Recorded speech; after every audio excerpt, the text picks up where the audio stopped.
জি, আরেকবার নামটা বলতে হবে প্লিজ। জি সরি।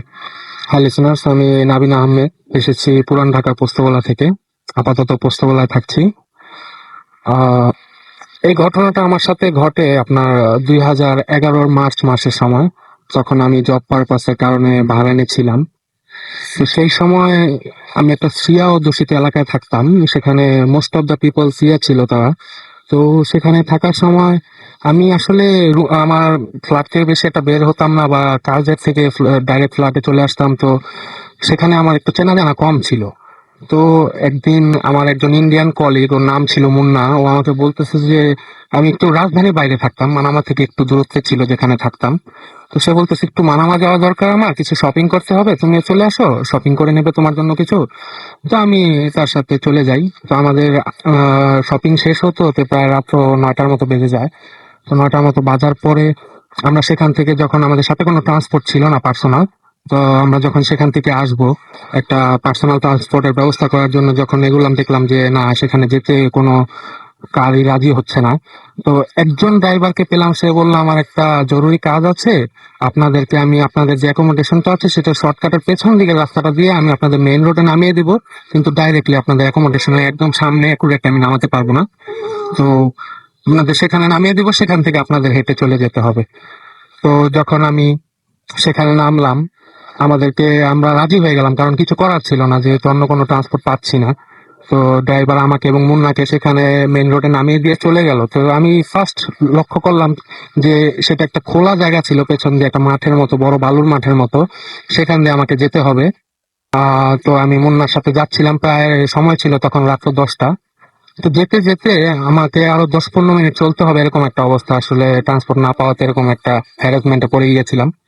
তো যখন আমি ডান পাশের দিকে হঠাৎ করে আমার লক্ষ্য হলো যে একটা পুরনো, মানে 5-6 জন দাঁড়াতে পারবে এরকম একটা মসজিদের মতো কিছু একটা দেখা যাচ্ছে, জাস্ট একটা মিনার টাইপ দেখা যাচ্ছে, কিন্তু জিনিসটা যে ওয়েস্টেড বা পরিত্যক্ত সেটা দেখেই বোঝা যাচ্ছে।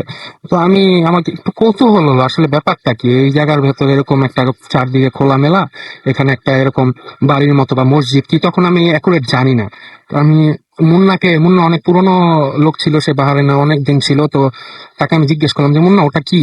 তো সে আমাকে বলতেছে, সে আমার প্রশ্নের উত্তর না দিয়ে আরো বলতেছে যে না, ওটা নিয়ে মাথা ঘামানো লাগবে না, তুমি আসো সামনে, ওখানে তাকায়ও না।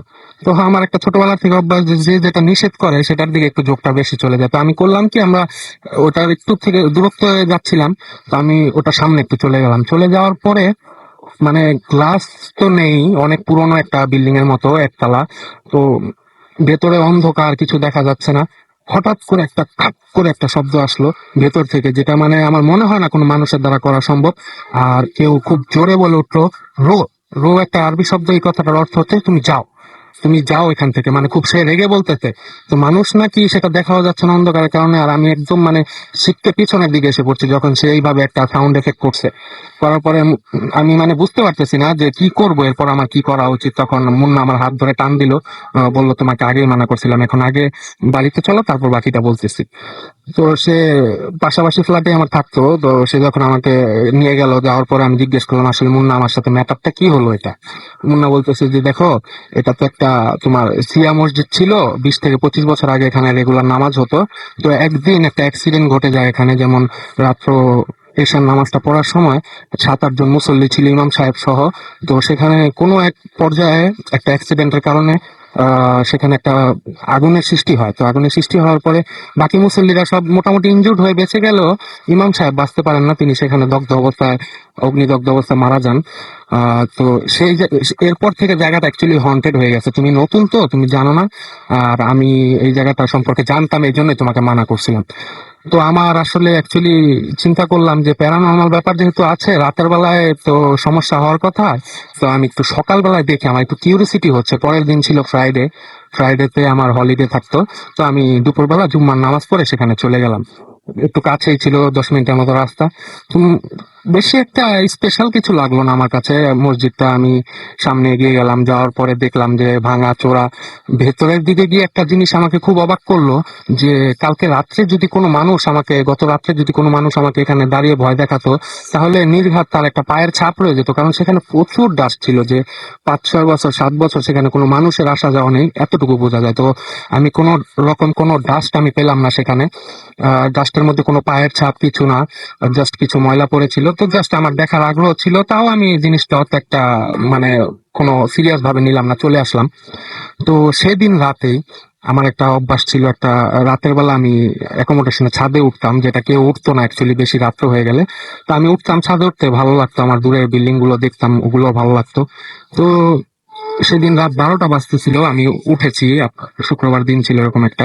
তো উঠার পরে পায়চারি করতেছি, একবার ছাদের এদিকে আসছি কার্নিশের দিকে, আরেকবার আমি ব্যাক করেছি ওই সাইডে যাব, আমি দেখতেছি ছাদের একদম কার্নিশের কোনায় একটা মানে আমাদের বাংলাদেশে অ্যাকচুয়ালি জোব্বা বলে, এটা আরবিতে তোপ বলা হয়। হুজুরা যে ড্রেস গুলা পরে লম্বা ধরনের, এরকম একটা ধবধবে সাদা ড্রেস পরা একজন ভালো হাইটের লোক, আপনার প্রায় 6.5 ফুট এরকম হবে, পেছন ফিরে দাঁড়িয়ে আছে। তো আমার একটু কিউরিসিটি হলো, কারণ এই জায়গায় আমরা সব ইন্ডিয়ান বাঙালি এরকম এশিয়ানরা থাকতাম, বাট ওরকম কেউ লোকাল ছিল না। তো এই লোকাল মানুষটা কোথা থেকে আসলাম একটু জানার আগ্রহ হলো। আমি একটু সামনে এগিয়ে গিয়ে তার থেকে একটু পেছনে দূরত্ব বজায় রেখে তাকে সালাম দিয়ে জিজ্ঞেস করলাম যে মিনো ইনকা। এটা একটা আরবি শব্দ, যে এটার অর্থ হচ্ছে তুমি কে।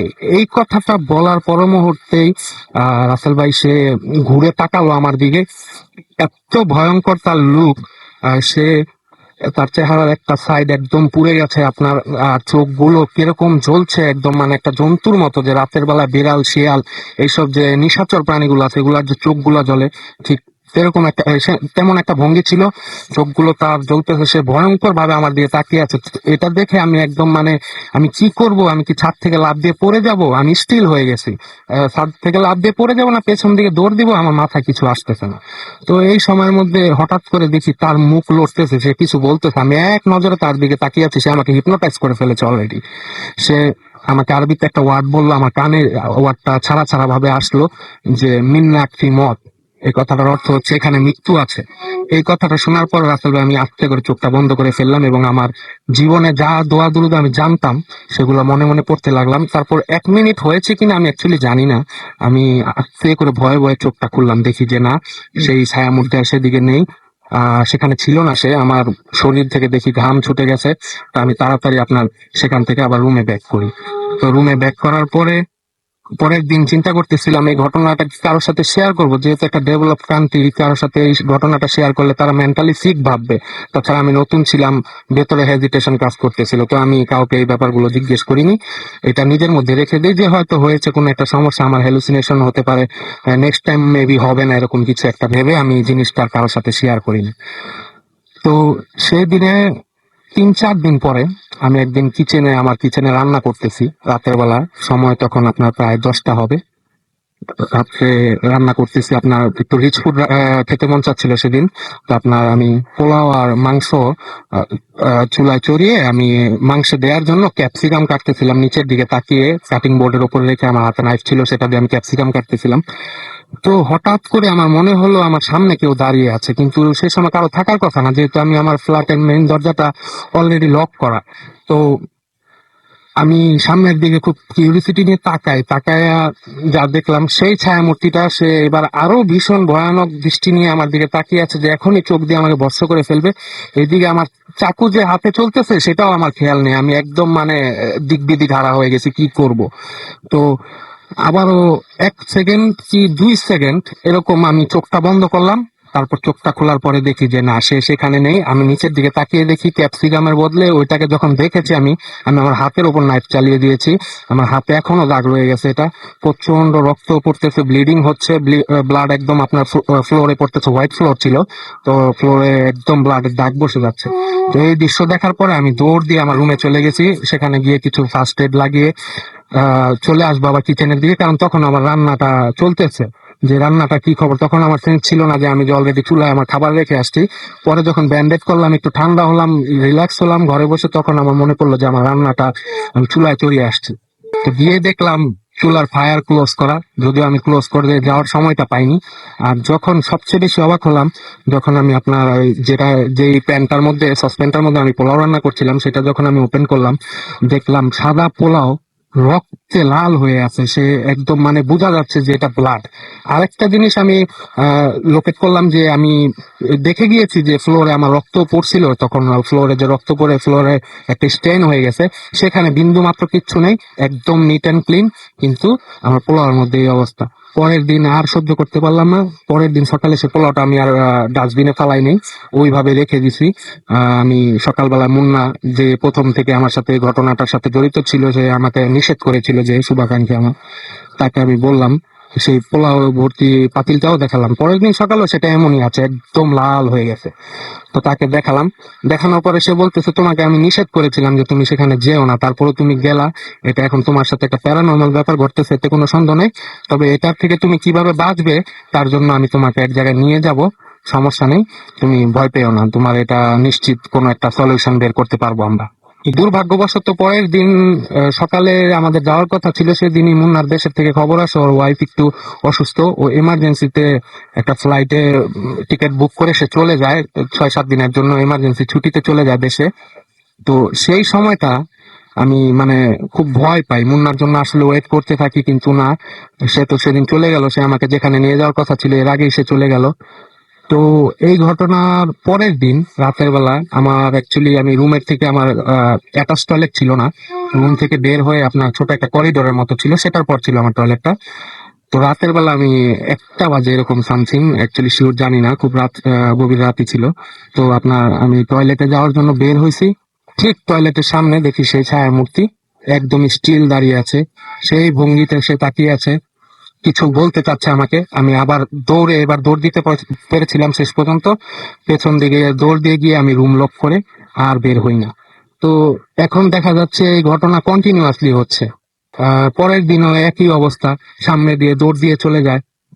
একদম মানে একটা দেখতে পারতেছি যে একটা সাদা কিছু আমার সামনে দিয়ে দৌড় দিয়ে গেল রাতের বেলা যখন আমি টয়লেটে যেতে চাই।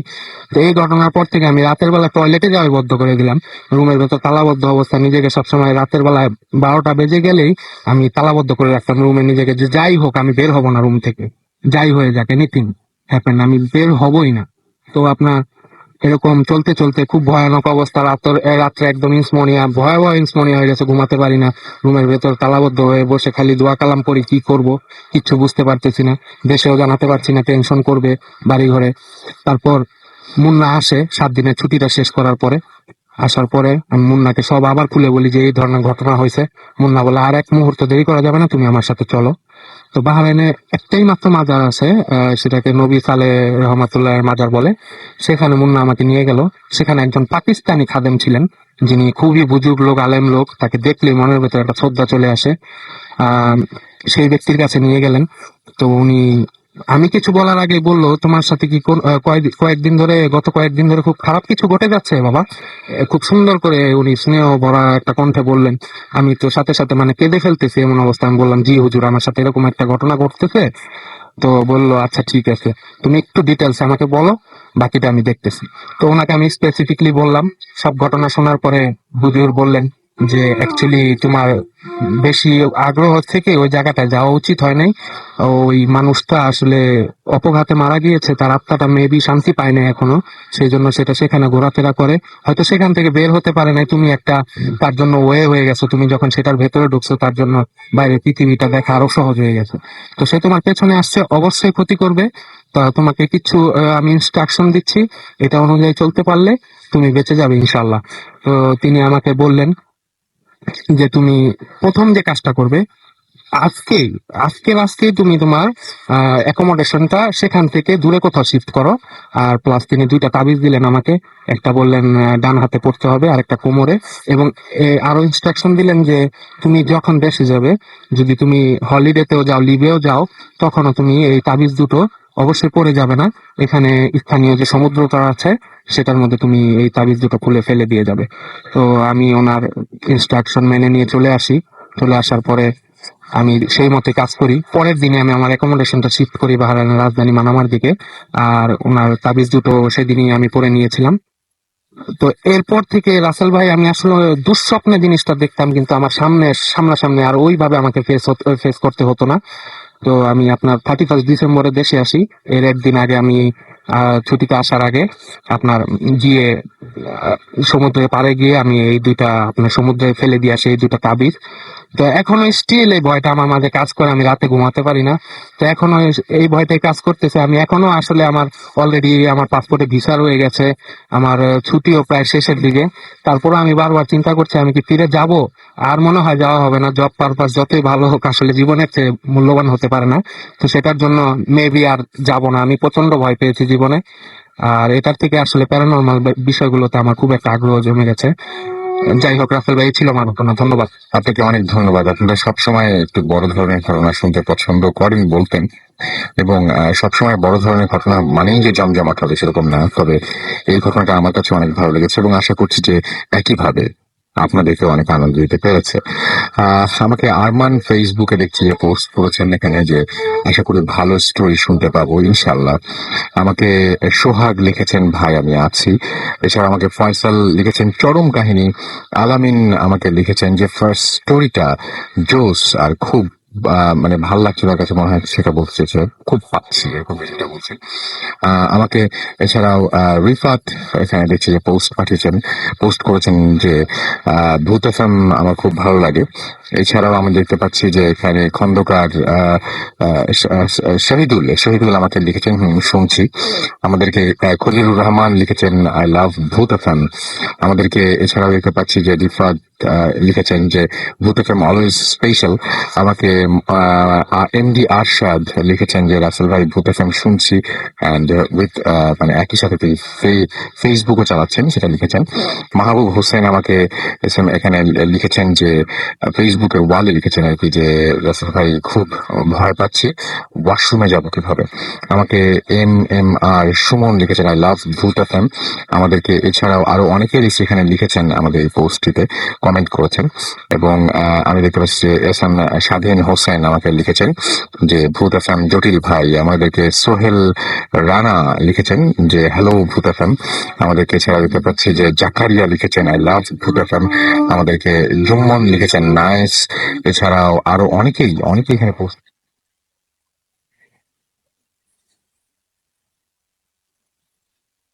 আপনাদের পরিচয় আসলে কেমন লাগছে না লাগছে এই বিষয়ে আপনি মতামত দেবেন, সারি আলাদা আছে এবং আপনাকে দিতে পারেন সেটা। এছাড়াও আমাদেরকে সুমাইয়া লিখেছেন ভাইয়া big fan of Bhoot FM, thank you so much. আমাদেরকে এছাড়াও মোহাম্মদ ইকবাল আজম লিখেছেন যে অল টাইম ভালো লাগে, যারা পোস্ট পাঠাচ্ছেন কষ্ট করে এত রাত্রে তাদেরকে অনেক ধন্যবাদ। SMS এর দিকে যাই এবং অনেকে SMS পাঠাচ্ছেন আমাদেরকে, সেই SMS গুলো কিছু পড়ে ফেলতে চাই। আমি দেখতে পাচ্ছি যে আহ, আমাদের যে যারা যারা SMS করেছেন সেই SMS টা পড়ার আগে আমি আরেকটু সময় নেব মাঝখানে। আমি একটা ঘটনা শোনাবো আপনাদের, যে ঘটনাটা পাঠিয়েছেন আমাদের একজন লিসেনার। আশা করছি আপনাদের খুব একটা খারাপ লাগবে। আসসালামু আলাইকুম। কেমন আছেন জানি আপনি সবসময় ভালোর দলে, তারপরেও জিজ্ঞেস করতে হয় তাই করলাম। আশা করব আপনি আপনার ব্যস্ততার মাঝেও মনোযোগ সহকারে ঘটনাটি পড়বেন এবং নির্বাচিত করবেন। আমি যে ঘটনাটি লিখতে যাচ্ছি এই ঘটনার সত্যতা নিয়ে আমার নিজের মধ্যে কোনো সন্দেহের অবকাশ নেই, কারণ ঘটনাটি আমার দাদার জীবনে ঘটে যাওয়া ও তার নিজের মুখ থেকে শোনা। শুরু করার আগে বলে রাখি যে আমার দাদা গত 31 জানুয়ারি 31 ডিসেম্বর প্রথমে ভূতাত্মের সকল শ্রোতাদের নিকট তার পরলৌকিক শান্তির জন্য দোয়া কামনা করছি। আর কথা না বাড়িয়ে আমি সরাসরি ঘটনার বর্ণনায় চলে যাই। আমাদের গ্রামের নাম নওয়া গ্রাম। এটি নড়াইল জেলার কালিয়া উপজেলার একটি গ্রাম। ঘটনাটি এখন থেকে প্রায় 80 বছর আগে। দাদার বয়স তখন 14 কি 15।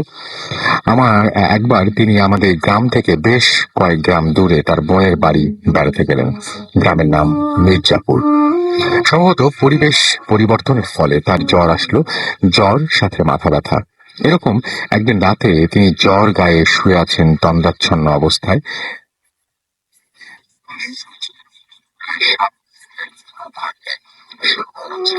পাশের কক্ষে তার দুলাভাই আপা দুজনেই ঘুম।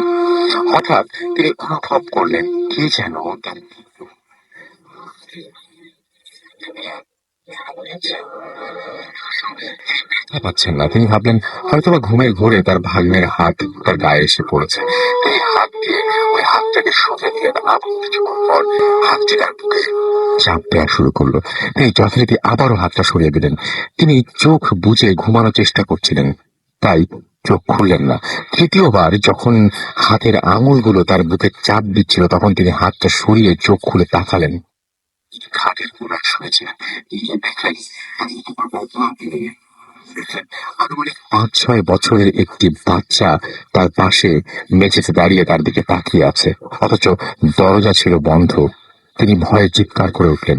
চিৎকার শুনে বাড়ি ও আশেপাশে সবাই ঘুম ছেড়ে দ্রুত উঠে আসলো। এরই মাঝে দাদা চাঁদের আলোতে দেখতে পেলেন যে শিশুটি দেয়াল ভেদ করে বাইরে চলে গেল। অথচ দেয়াল ভেঙে যাওয়া তো দূরের কথা, টুঁ শব্দ পর্যন্ত হলো না। সবাই এসে দাদাকে জিজ্ঞেস করলো কি হয়েছে। দাদা সব খুলে বললেন। সবাই পুরনো দিনের মানুষ, সহজেই বিশ্বাস করলো। তারপরও চারপাশে অনেক খোঁজাখুঁজি হলো, কিন্তু বাচ্চাটিকে আর খুঁজে পাওয়া গেল না। তবে অবাক করার মতো বিষয় হলো ঘটনার পরপরই দাদার জ্বর, মাথা ব্যথা একদম সেরে গেল। অথচ এসব ঘটনার মুখোমুখি হলে মানুষ সাধারণত মানসিকভাবে, শারীরিকভাবে অসুস্থ হয়ে পড়ে। হয়তো এই অশরীরটি খারাপ কিছু ছিল না। দাদা মনে করতেন অশরীরী শক্তিটি তার অসুস্থতার অর্থাৎ রোগের প্রতিকার করতে এসেছিল। কারণ সেখানে গ্রাম অঞ্চলে সাধারণ সাধারণ রোগের চিকিৎসায় সুব্যবস্থা ছিল না ওই বাড়িতে থাকাকালীন। আর এ ধরনের কোনো ঘটনা তার সাথে ঘটনাটা পড়লে খুব খুশি হব। এবং তিনি আরো লিখেছেন যে আমার থলিতে আরো অনেক ঘটনা আছে, যেগুলোর কোনোটি আমার সাথে, কোনোটি আমার কাছের মানুষের সাথে ঘটেছে। একে একে শেয়ার করবো ইনশাল্লাহ। দূরত্ব ও ব্যস্ততার কারণে স্টুডিওতে আসা সম্ভব নয়। সঙ্গত কারণে তিনি মগ্ন, এবং তিনি হচ্ছে অনুগ্রহপূর্বক কিছু মনে করবেন না। ঘটনার সত্যতা নিয়ে আমার নিজের কোনো সন্দেহ নেই, আর মিথ্যা গল্প শেয়ার করে ভূত এফএমের শ্রোতাদের প্রতারিত করতে চাই না। রাত জেগে কেউ মিথ্যা গল্প শোনার জন্য বসে থাকে না। আমি নিজেও ভূত এফএমের একজন নিয়মিত শ্রোতা। ঘটনা নিয়ে কোনো প্রশ্ন থাকলে ইমেইলের মাধ্যমে যোগাযোগ করার অনুরোধ করছি। ভূত এফএম চিরজীবী হোক। জুবায়ের হোসেন, মাস্টার্স, পরিসংখ্যান বিভাগ, রাজশাহী বিশ্ববিদ্যালয়। এই ছিল ঘটনা। এবং আমার কাছে দেখতে পাচ্ছি যে অনেকগুলো এসএমএস চলে এসেছে। কিছু এসএমএস পড়ে ফেলতে হয়। প্রাপ্তি আমাদের এসএমএস করেছেন, এবং তিনি বলছেন যে এইটা আমাদের প্রথম এসএমএস, আর প্রথম এসএমএস আমি পেয়ে যাচ্ছি। আমাকে আলী হোসেন বরিশাল থেকে লিখেছেন ফার্স্ট স্টোরিটা বেস্ট। শুধুমাত্র ফার্স্ট স্টোরিটাই হয়েছে এখনো পর্যন্ত। রফল লিখছেন দারুণ লাগলো, আমরা 4 বন্ধু মিলে শুনছি। আমাদেরকে কোয়েল লিখেছেন নাটোর থেকে, ফার্স্ট স্টোরিটা খুব ভালো লেগেছে। রবি মংলা থেকে আমাদের লিখেছেন যে ভাই ঘটনাগুলো খুবই ভালো হচ্ছে। ঘটনাগুলো এখনো কিন্তু না, আমার হ্যাঁ গুলো বলতে পারেন, সেকেন্ড ঘটনাটা এই মাত্র পড়া হলো। মাসুদ লিখেছেন যশোর থেকে যে ভয় পাচ্ছি। আমাদেরকে ডার্ক সোল টাঙ্গাইল থেকে লিখেছেন। এছাড়া আমাদেরকে তনজিনা হাজারিবাগ থেকে লিখেছেন, লাইট অফ করে তিনি ভূত এফএম শুনছেন। জাহিদ হাসান আমাদেরকে নওগাঁ থেকে লিখেছেন, নওগাঁ সাপাহার। অজিত আমাদের লিখেছেন শুনছি ভালো লাগছে। আমাদেরকে এছাড়াও লিখেছেন রাজীব, আচ্ছা রাজীব, না রাজভীর, এবং তিনি ওয়ারি থেকে লিখেছেন। আমাদেরকে ফেরারি কিং লিখেছেন। এছাড়াও আমিরুল মৃধা আমাদেরকে মানিকগঞ্জ থেকে লিখেছেন। প্রিন্স লিখেছেন আমাদেরকে যে আজ তার মনটা, আজ ভাই আপনার আজ মন খারাপ হয় না। আমার তো মন কোনো খারাপ খারাপ না, শরীরটা একটু খারাপ, কিন্তু মন একেবারেই খারাপ না। হয়তো শরীরের সাথে মনের যোগাযোগ থাকতে পারে। আচ্ছা, আমাদেরকে ফুর্তি তাজুল লিখেছেন, এসএমএস করেছেন। এসএমএস করেছেন আমাদের কাশেম রেজা। এছাড়া আমাদেরকে শুভ আমাদেরকে এসএমএস করেছেন, এবং খাটের কোনায় বসে শুয়ে তিনি শুনছেন আমাদেরকে। এছাড়াও শর্মী লিখেছেন খুব ভালো লাগছে। শাহেদ খুলনা থেকে আমাদের এসএমএস করেছেন। রংপুর বয় আমাদেরকে রেগুলার এসএমএস করে, আজকেও করেছেন। হাসান পতেঙ্গা চিটাগাং থেকে আমাদের এসএমএস করেছেন, এবং তিনি লিখেছেন যে লাখ টাকার কসম ভূত এফএম অসম। ওকে, আচ্ছা, আমাদেরকে মামুন কুষ্টিয়া থেকে লিখেছেন গুড লাক ভূত এফএম। আমাদেরকে প্রিন্স লিখেছেন রাসেল ভাই আপনার আজ, আচ্ছা প্রিন্সের এসএমএসটা মনে হয় একটু আগে আমি পড়লাম। সামাদ রকি আমাদের লিখেছেন আমাদেরকে। এছাড়া তুহিন চাকমা ফ্রিপোর্ট চট্টগ্রাম থেকে আমাদেরকে এছাড়াও লিখেছেন আসান কাকরাইল থেকে। লিটন লিমন আমাদের লিখেছেন। এছাড়াও এমডি ইমাদুল হক আমাদের লিখেছেন, আমাদের এসএমএস করেছেন। আমির শাহিন সহ আরো অনেকে। আপনি যদি এসএমএস করতে চান তাহলে মোবাইলের মেসেজ অপশনে গিয়ে টাইপ করুন ফুর্তি FORTI ফুর্তি, স্পেস দিয়ে লিখুন আপনার নাম, স্পেস দিয়ে আপনার মেসেজ পাঠিয়ে দিন 9840 নাম্বারে। একটা ছোট্ট বিরতিতে যেতে হবে, এবং বিরতির পরে আবারও এখনই ফিরে আসবো।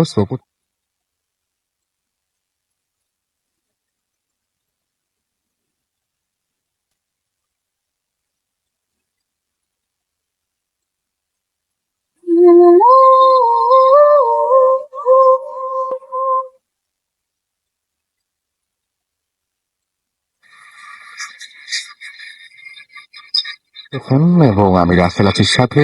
আমার সাথে রয়েছে মাসুম এবং আজকের অতিথিরা। আশা করছি আপনাদের সবার ভালো লাগছে এবং আপনারা অনেক এনজয় করছেন আজকে এই ভূত এফএমটি। আপনারা আপনাদের ফেসবুকের পোস্ট গুলো দেখে মনে হচ্ছে, মানে কমেন্ট গুলো দেখে মনে হচ্ছে, যেমন জামিল হাসান আমাকে লিখেছেন যে ভাই অসাম, ভূত এফএম খুব ভালো লাগছে, দোয়া করি যেন। তারপরে কিছু একটা লিখেছেন আমাদেরকে। রাকিব হাসান লিখেছেন ভাই প্রচন্ড ভয় পাচ্ছে আমাদেরকে। এমডি সুমন হোসেন লিখেছেন আমাদেরকে। এছাড়াও লিখেছেন এখানে দেখতে পাচ্ছি অরুদ্ধ বাপি লিখেছেন, রকস্টার হিমেল সহ আরো অনেকে। আপনিও কিন্তু চাইলে এখানে পার্টিসিপেট করতে পারেন। আমাদের ফেসবুকের অ্যাড্রেসটি হচ্ছে www.facebook.com/রেডিও ফুর্তি। রেডিও ফুর্তির স্পেলিংটি হচ্ছে RADIOFOORTI ফুর্তি। আমাদের যদি ইমেইল করতে চান, আমাদের ইমেল অ্যাড্রেসটি আপনাকে একটু লিখে নিতে হবে প্লিজ, বা আপনাকে মনে রাখতে হবে। আমাদের ইমেল অ্যাড্রেস হচ্ছে ভূত@radiofurti.fm। যারা ভাবছেন যে ঘটনা আছে, কিভাবে ঘটনা পাঠাবেন বা পাঠাবেন কিনা এরকম অনেক কিছু চিন্তা ভাবনা করছেন, তাদের জন্য বলছি যে ঘটনাটা ঝটপট পাঠিয়ে দিন, কোনো সমস্যা নেই। এবং আপনার পাঠানো ঘটনাটা অবশ্যই অবশ্যই অবশ্যই আমরা যদি সিলেক্টেড হয় তাহলে অবশ্যই প্রচার করব বা আপনাকে ইনভাইট করব। রাইট, আমরা চলে যাচ্ছি এখন আমাদের পরবর্তী অতিথির কাছে এবং আমি শুরুতে জানতে চাইবো যে আপনি কোথা থেকে এসেছেন? আমি এসেছি পটুয়াখালী দুইদানবাদ ঘাট থেকে। পটুয়াখালী থেকে এসেছেন উনি, এবং বুঝতেই পারছেন যে এত রাত্রে আসলেই পটুয়াখালী থেকে এসে কেউ মজা করতে আসেনি, আপনাদের ঘরটা শোনাতে এসেছেন এবং অনেক কষ্ট করে এসেছেন আপনি। আপনাকে অনেক ধন্যবাদ।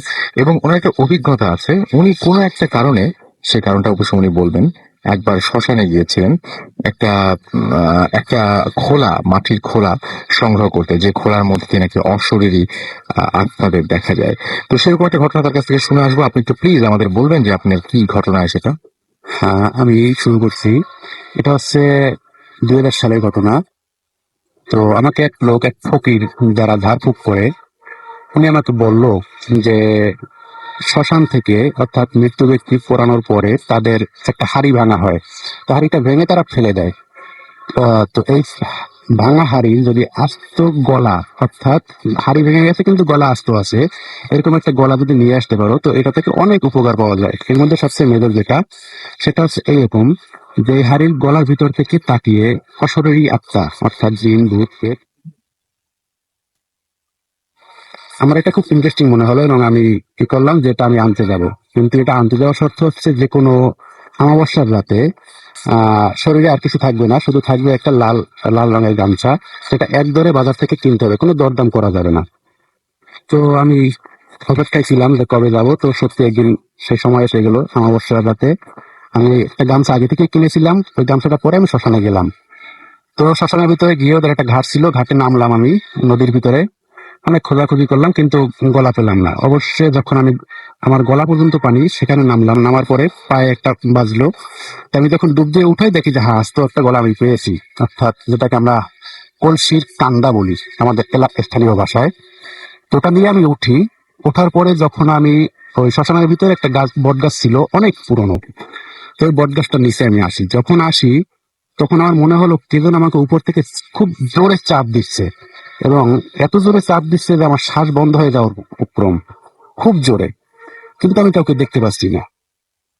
এরকম কিছুক্ষণ হওয়ার পরে দেখলাম যে আমার খুব অস্থির লাগতেছে। এরপর আমি উপরের দিকে তাকালাম, দেখি বট গাছের ডালের মানে ডালের সাথে কি যেন একটা ঝুলছে, যেটা অস্পষ্ট, একটা অশরীরী, মানে যেটা মানুষের কায়দায় কিন্তু মানুষ না, এরকম কিছু দেখতেছি। তখন আমার খুব ভয় হলো এবং এত ভয় পেলাম যে আমি ভয়ে চিৎকার দিতে চাইলাম, কিন্তু আমি চিৎকার দিতে পারতেছি না। মনে হলো যে আমার গলা কেউ চেপে ধরছে।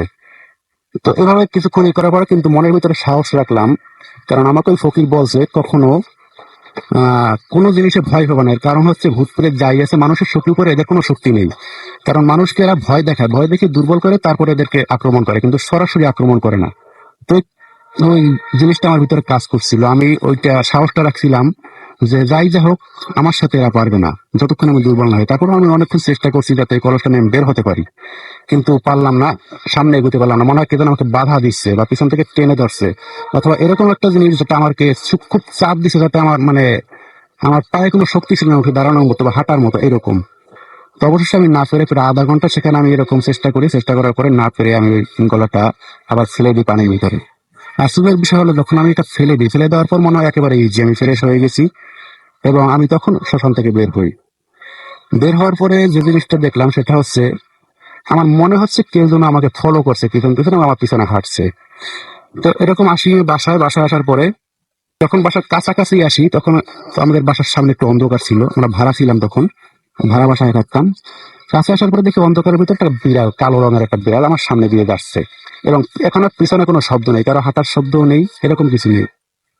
তো আমি কাউকে কিছু বললাম না, বাসার ভিতরে ঢুকে গেলাম। কিন্তু এরপর থেকে এই উৎপত্তি শুরু হলো, অর্থাৎ যখন আমি একা থাকতাম বা ঘুমাতাম, মনে হতো কেউ যেন আমাকে ধাক্কা দিচ্ছে, এবং একা যখন রাস্তায় হাঁটতাম বা কোথাও যেতাম তখন এরকম সামনে একটা কালো বিড়াল পড়তো। যে বিড়ালটা কোথা থেকে আসে সেটা আমি দেখতে পাই না, কিন্তু যাওয়ার সময় দেখতে পাই, অথবা যখন সে যায় তখন আমি দেখি না, আসার সময় দেখতে পাই। এরকম মানে বিড়ালটা কন্টিনিউ আমাকে ডিস্টার্ব করতো। এবং রাতে আমি যখন ঘুমাতাম মনে হতো কেউ যেন আমার মাথা ধরে জোরে জোরে ধাক্কা দিচ্ছে, কিন্তু উঠে আমি কাউকে পেতাম না। এরপরে আমরা নিজেরা বাড়ি করি, বাড়িতে যাই। তো তখন বাড়িটি কমপ্লিট হয়নি যদিও, কিন্তু বাড়ি থেকে আমার যে কলেজ, ওই কলেজটা খুব কাছাকাছি ছিল বলে আমি বাসায় একাই চলে যাই। তো ওখানে থাকার জন্য আমার কলেজে যাতায়াত সুবিধা, সেজন্য আমি ওখানে বাবা মার কাছে বলে সবাই, তারা বলো ঠিক আছে তুই যাও। কিন্তু ওখানে যাওয়ার পরে যেটা আমি লক্ষ্য করলাম সেটা হচ্ছে, আমাদের ঘরটা ছিল একটা মানে কি বলে, মানে টিন সেট বিল্ডিং, দোতলা। তো তখনও দোতলা কমপ্লিট হয়নি, দোতলা করার জন্য আমরা কিছু কাঠ চিরাই করে উপরে রেখে দিয়েছি, মানে শুকানোর জন্য, রোদে শুকালে এগুলো ডাকা হয়ে যাবে, এই জন্য ঘরের ভিতরে শুকিয়ে তৈরি দিয়েছি। কিন্তু রাত্রে দেখতাম, আমি যখন পড়তে বসতাম মনে হতো যে এই কাঠের উপরে কিছু দৌড়চ্ছে, মনে হয় ভেঙে চুরে একেবারে নিচে পড়ে যাবে, কিন্তু আসলে কিছু না ওখানে। তাই মাঝে মধ্যে দেখতাম একটা বিড়াল, কালো রঙের সেই বিড়াল। এরপরে এর 2-3 দিন পরে আমি আরেকটা জিনিস অনুভব করলাম, সেটা হচ্ছে আমাদের ঘরের সামনের দিকে একটা রাজহাঁসের ডাকের শব্দ আসতো। তা আমি মনে করছি যে হয়তো কারো রাজহাঁস ছুটে এসেছে। বাইরে গিয়ে দেখলাম কোনো রাজহাঁস নেই। তো পরবর্তী লক্ষ্য করে দেখলাম যে এই শব্দটা আসলে আসছে আমাদের ঘরের কণা, মানে উপরে একটা কণার, ওই যেটাকে আমরা বলি রুয়া, যেটার সাথে আমরা টিন সেট করি, রুয়ার ভিতর থেকে। এবং এই শব্দটা আস্তে আস্তে আরো বিকট হচ্ছে, মনে হচ্ছে যেন রাজহাঁস খুব জোরে জোরে ডাকছে। তো খুব ভয় পেয়ে গেলাম আমি, কিন্তু কাউকে কিছু বলতে পারলাম না, কারণ আমি ওখানে গেছি, এলাকায় নতুন। প্রতিবেশী যারা আছে হয়তো ভয় পেতে পারে বা আমার কাছে আসবে না, এইভাবে আমি তো কিছু বললাম না। কিন্তু এই ব্যাপারটা কিছুদিন আগে আমি যখন এরকম কিছু ঘটনা নিয়ে আলাপ করি, তখন আমার এক প্রতিবেশী, তাকে আমি খালা বলে ডাকি, সে বললো যে সোহেল, আসলে তুই তো ভয় পাবি এই জন্য তোকে বলি নাই, আমরাও এরকম ঘটনা শুনেছি, তো তুই তো একা থাকতি এই জন্য তোর কাছে কিছু বলি নাই। তো এরকম ঘটনা এখনো আছে আমার মাঝে, এবং এখনো রাত্রে আমি যখন ঘুমাতে যাই তখন মনে হয় কে যেন আমার মাথা ধরে ধাক্কা দিচ্ছে, অথবা কে যেন দোতলায় হাঁটছে। এবং সবচেয়ে আশ্চর্য জিনিসটা সেটা হচ্ছে, আমি যদি কোনো কিছু কিনতাম সেগুলো আমি পেতাম না খুঁজে, সেগুলো হারিয়ে যেত। সেগুলো হারিয়ে যেত। হ্যাঁ, হারিয়ে যেত, এগুলো পেতাম না। আচ্ছা। এবং এই সমস্যাটা তীব্র হয় আমার বিবাহের পরে। আমি বিবাহ করার পরে আমার স্ত্রীর জন্য ভারী কোনো জিনিস না, মানে ছোটখাটো জিনিস এগুলো হারিয়ে যেত, যেমন চুড়ি বা ক্রিম বা ক্লিপ, চিরুনি, এই ধরনের জিনিসগুলো আমি খুঁজে পেতাম না।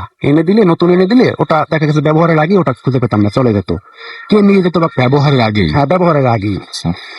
তো আমার স্ত্রী, তাকে বলতাম না আমি, কারণ সে ভয় পেয়ে যেতে পারে, এই জন্য আমি আমার মায়ের সাথে শেয়ার করতাম, আমার বোনদের সাথে। তো সবাই উড়িয়ে দিত যে না, এটা আসলে। একদিন রাত্রে আমি একটা পেস্ট কিনে আনি। তো পেস্টটা আনার পরে আমার মনে আছে স্পষ্ট, আমি র্যাকের উপরে রাখার পরে পরদিন সকালে যখন পেস্টটা খুঁজে আমি খুঁজে পাই না। তো ওই দিন আমাদের বাসা আমার মেজ বোন বেড়াতে আসে।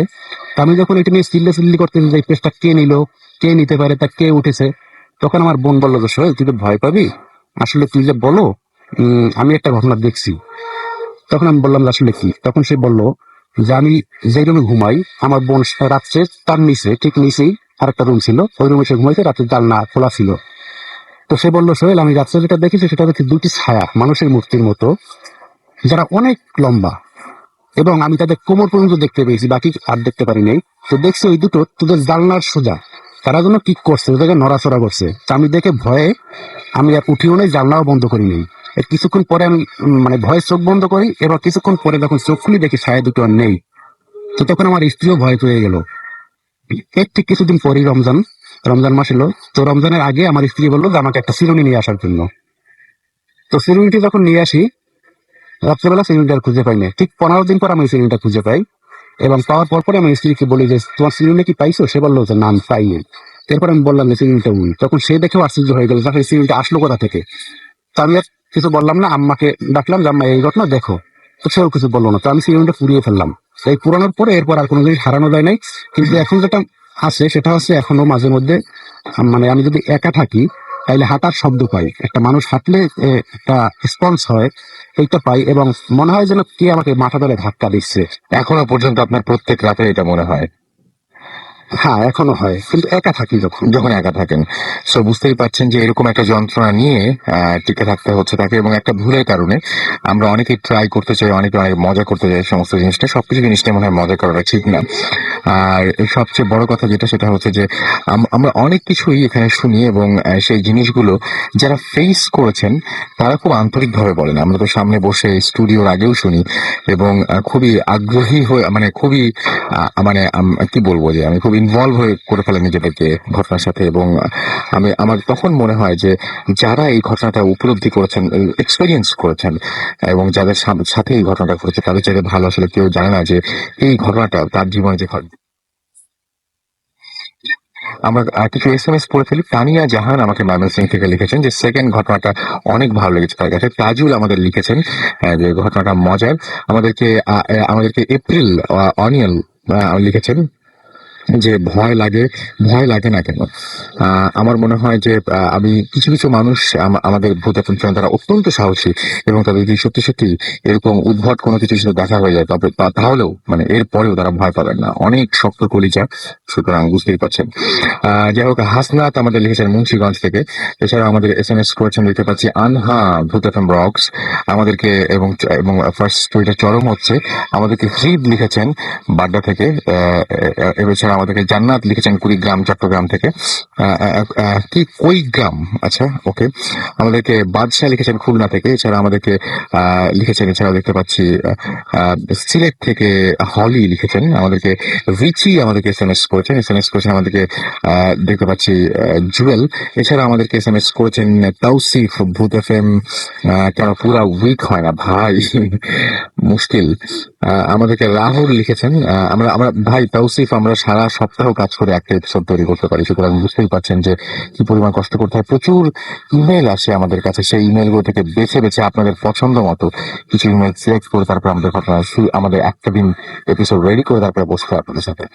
সো আর সবচেয়ে বড় কথা হচ্ছে যে এখন ভূত FM বেশ অনেকটা পথ আমরা এগিয়ে এসেছি। আমরা আগে যে ঘটনাগুলো শুনিয়েছি তার চাইতে আরো বেশি ভালো ঘটনা আপনাদেরকে উপহার দেওয়ার চেষ্টা সবসময় আমাদের থাকে, এবং আপনাদেরও এখন মানে আরো অনেক বেশি ভালো ঘটনা শোনার ইচ্ছাটা থাকে। সো এইটা মিলাতে গিয়ে প্রতিদিন করা সম্ভব না আসলে। আমির শাহিন আমাদের লিখেছেন, এছাড়া আমাদের লিখেছেন রাকিব। এছাড়া আমাদেরকে ফরজানা বেগম আমাদেরকে SMS করেছেন আমাদেরকে আব্দুর রাজ্জাক মেনন। এছাড়া আমাদেরকে আল জামান খুলনা থেকে SMS করেছেন। আমাদেরকে SMS করেছেন পাভেল। SMS করেছেন সোনিয়া হাসান সহ আরো অনেকে। আপনি যদি SMS করতে চান তাহলে মোবাইলের মেসেজ ওখানে গিয়ে টাইপ করুন FORTI ফুর্তি, স্পেস দিয়ে লিখুন আপনার নাম, স্পেস দিয়ে আপনার মেসেজ পাঠিয়ে 9840 নাম্বারে। অনেকে SMS করছেন। ইব্রাহিম আমাদের পুলিশ হেডকোয়ার্টার ঢাকা থেকে SMS সুব্রত ময়মনসিংহ থেকে আমাদের SMS করেছেন, এবং তার কাছে আজকে গল্পগুলো ভালো লাগছে আমাদেরকে SMS করেছে। আচ্ছা, এবং আমাদেরকে ইব্রাহিম লিখেছেন, কমপ্লেন করেছেন যে তার SMS কখনোই পড়া হয় না, আজকে পড়ে ফেললাম। আমাদেরকে এছাড়াও প্রিন্স SMS করেছেন কচুক্ষেত থেকে। SMS করেছেন আমাদেরকে হৃদম নারায়ণগঞ্জ থেকে। এছাড়া আমাদের SMS করেছেন নরসিংদী দাসপাড়া থেকে। এছাড়াও আমাদেরকে SMS করেছেন দেখতে পাচ্ছি চাঁদ রাজশাহী থেকে। আমাদের SMS করেছেন দেখতে পাচ্ছি ফুর্তি রাসেল, ফুর্তি আমাদেরকে SMS করেছেন দেখতে পাচ্ছি নিঝুম। এছাড়া আমাদের SMS করেছেন দেখতে পাচ্ছি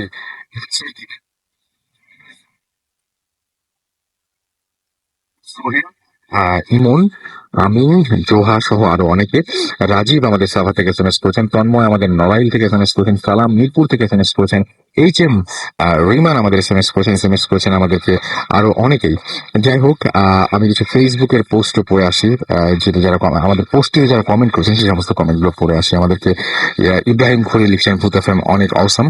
আমাদেরকে SMS এখানে কমেন্টে লিখেছেন, কমেন্ট করেছেন শখ রিফাত। এবং তিনি বলছেন যে আগের চেয়ে ভূতের সময় অনেক ভয় লাগছে আমাদেরকে। নীলিমা আহমেদ আমাদেরকে এখানে কমেন্ট করেছেন এবং তিনি লিখেছেন দ্য ফার্স্ট স্টোরি ওয়াজ অসম। এছাড়া আমাদেরকে ইমরান এফটি শাওন লিখেছেন যে ভূত এফএম জোশ। আমাদেরকে আরজু আহমেদ টিপু লিখেছেন ভাই থার্ড স্টোরিটা খুব ভালো হয়েছে।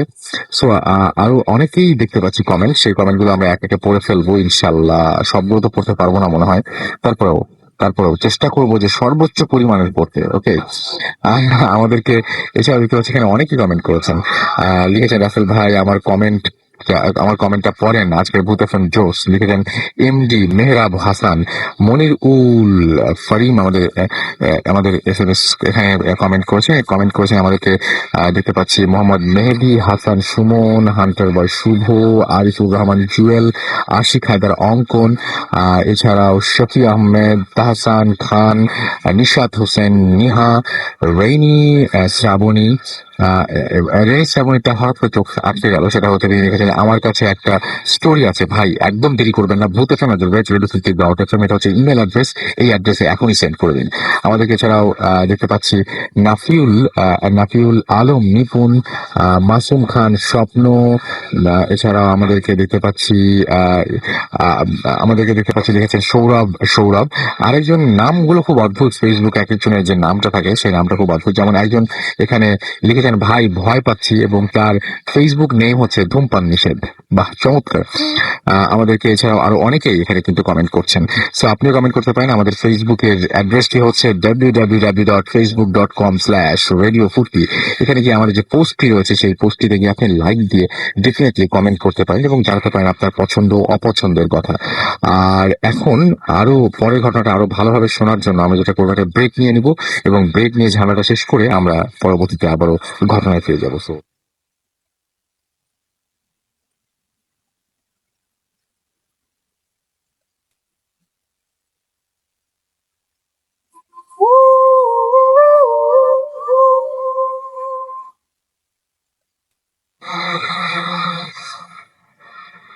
বর্ধিত সময় রাত 12:54 শুনছেন সবসময় রেডিও 40।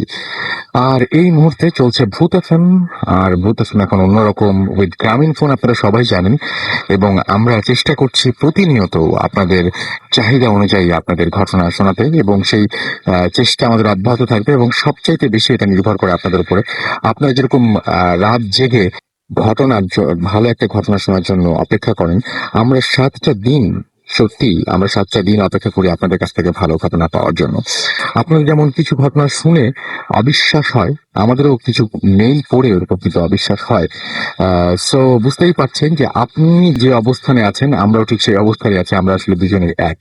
যাই হোক, কথা না বাড়িয়ে সরাসরি ঘটনায় চলে যেতে চাই আমরা। তার আগে জানিয়ে দিই কিভাবে আমাদের সাথে যোগাযোগ করবেন। আমাদেরকে যদি এসএমএস করতে চান তাহলে মোবাইলের মেসেজ অপশনে গিয়ে টাইপ করুন 40 FORTI 40 স্পেস দিয়ে লিখুন আপনার নাম, স্পেস দিয়ে আপনার মেসেজ পাঠিয়ে দিন 9840 নাম্বারে।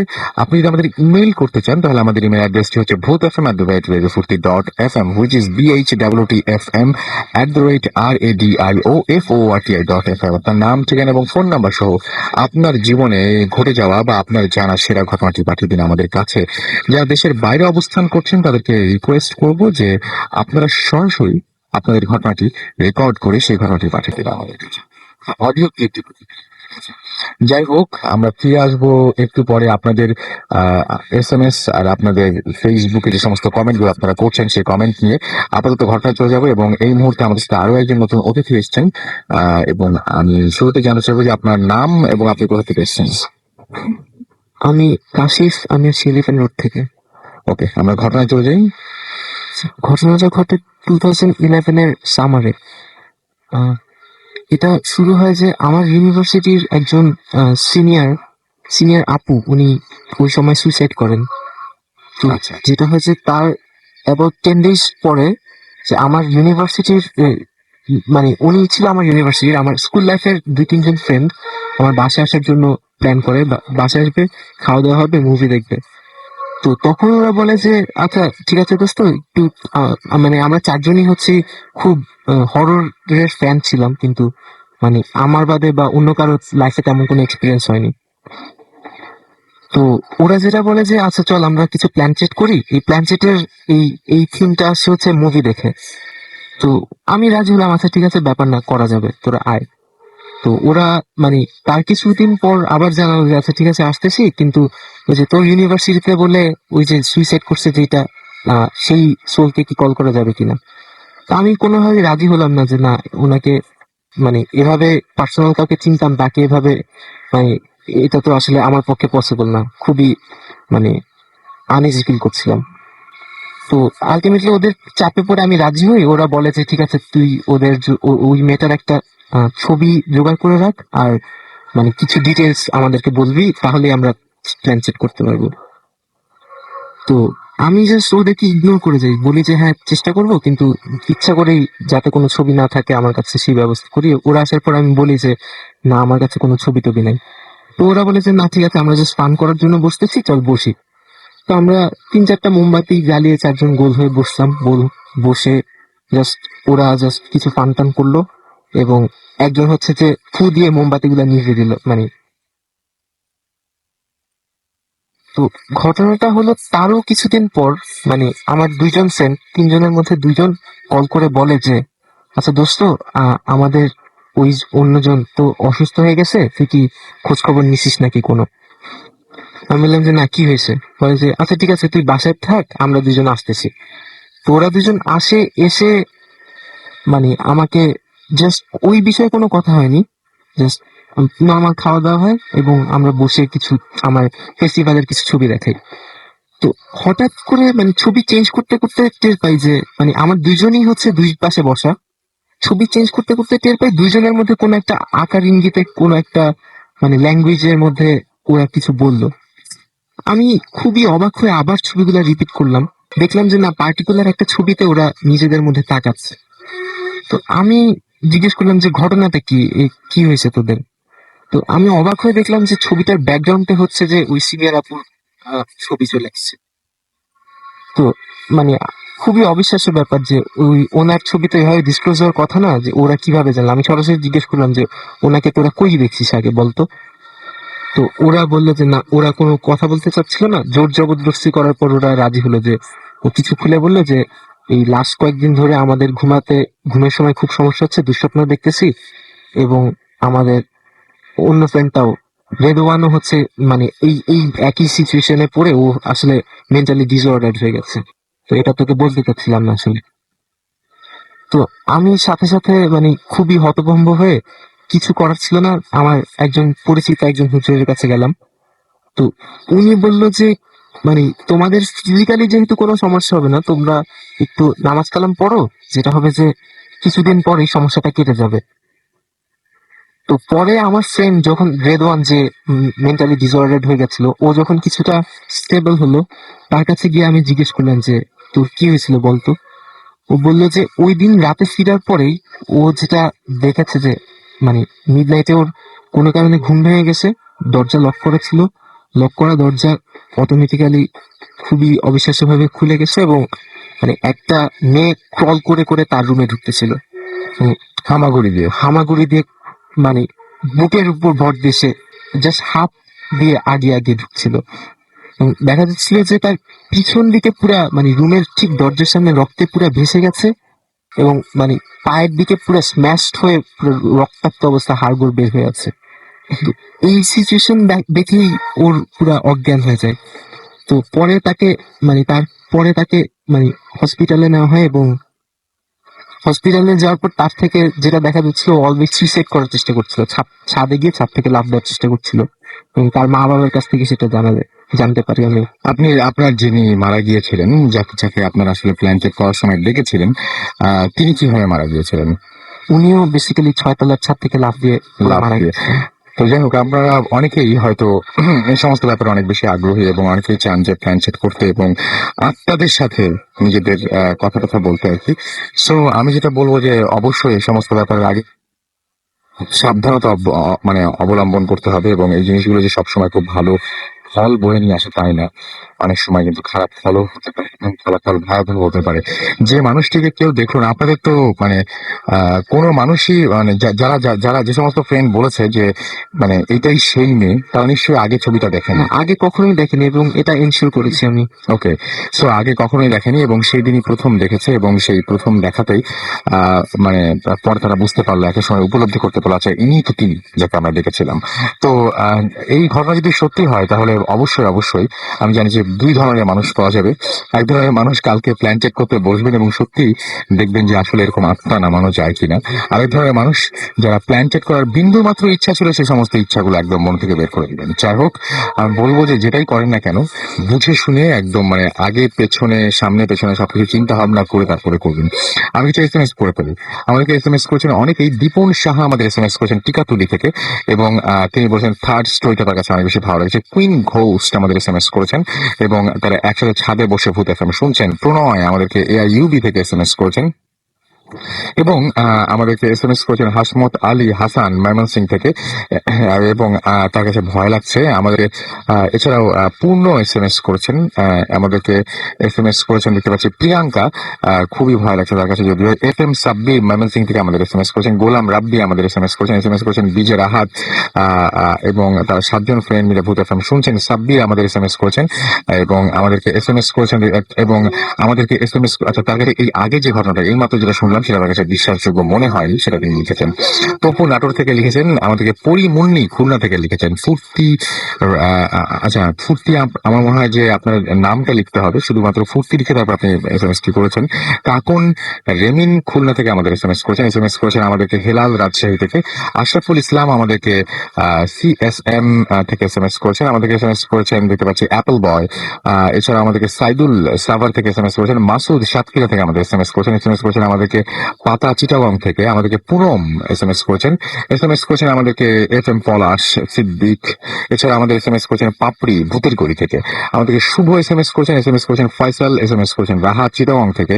ফাহাদ বাড্ডা থেকে এসএমএস করেছেন। ঐশী আমাদেরকে এসএমএস করেছেন আমাদেরকে। এছাড়াও দেখতে পাচ্ছি পি এফ লেন আমাদেরকে। এছাড়াও দেখতে পাচ্ছি হাবিব এসএমএস করেছেন আমাদেরকে। এমডি বাবর লক্ষ্মীপুর থেকে আমাদেরকে এসএমএস করেছেন। তায়েব মহাদেবপুর থেকে। এছাড়াও আমাদের এসএমএস করেছেন আরো অনেকে। আপনি যদি এসএমএস করতে চান তাহলে মোবাইলের মেসেজ অপশনে গিয়ে টাইপ করুন ফুর্তি FORTI ফুর্তি স্পেস দিয়ে লিখুন আপনার নাম, স্পেস দিয়ে আপনার মেসেজ পাঠিয়ে দেন 9840 নাম্বারে।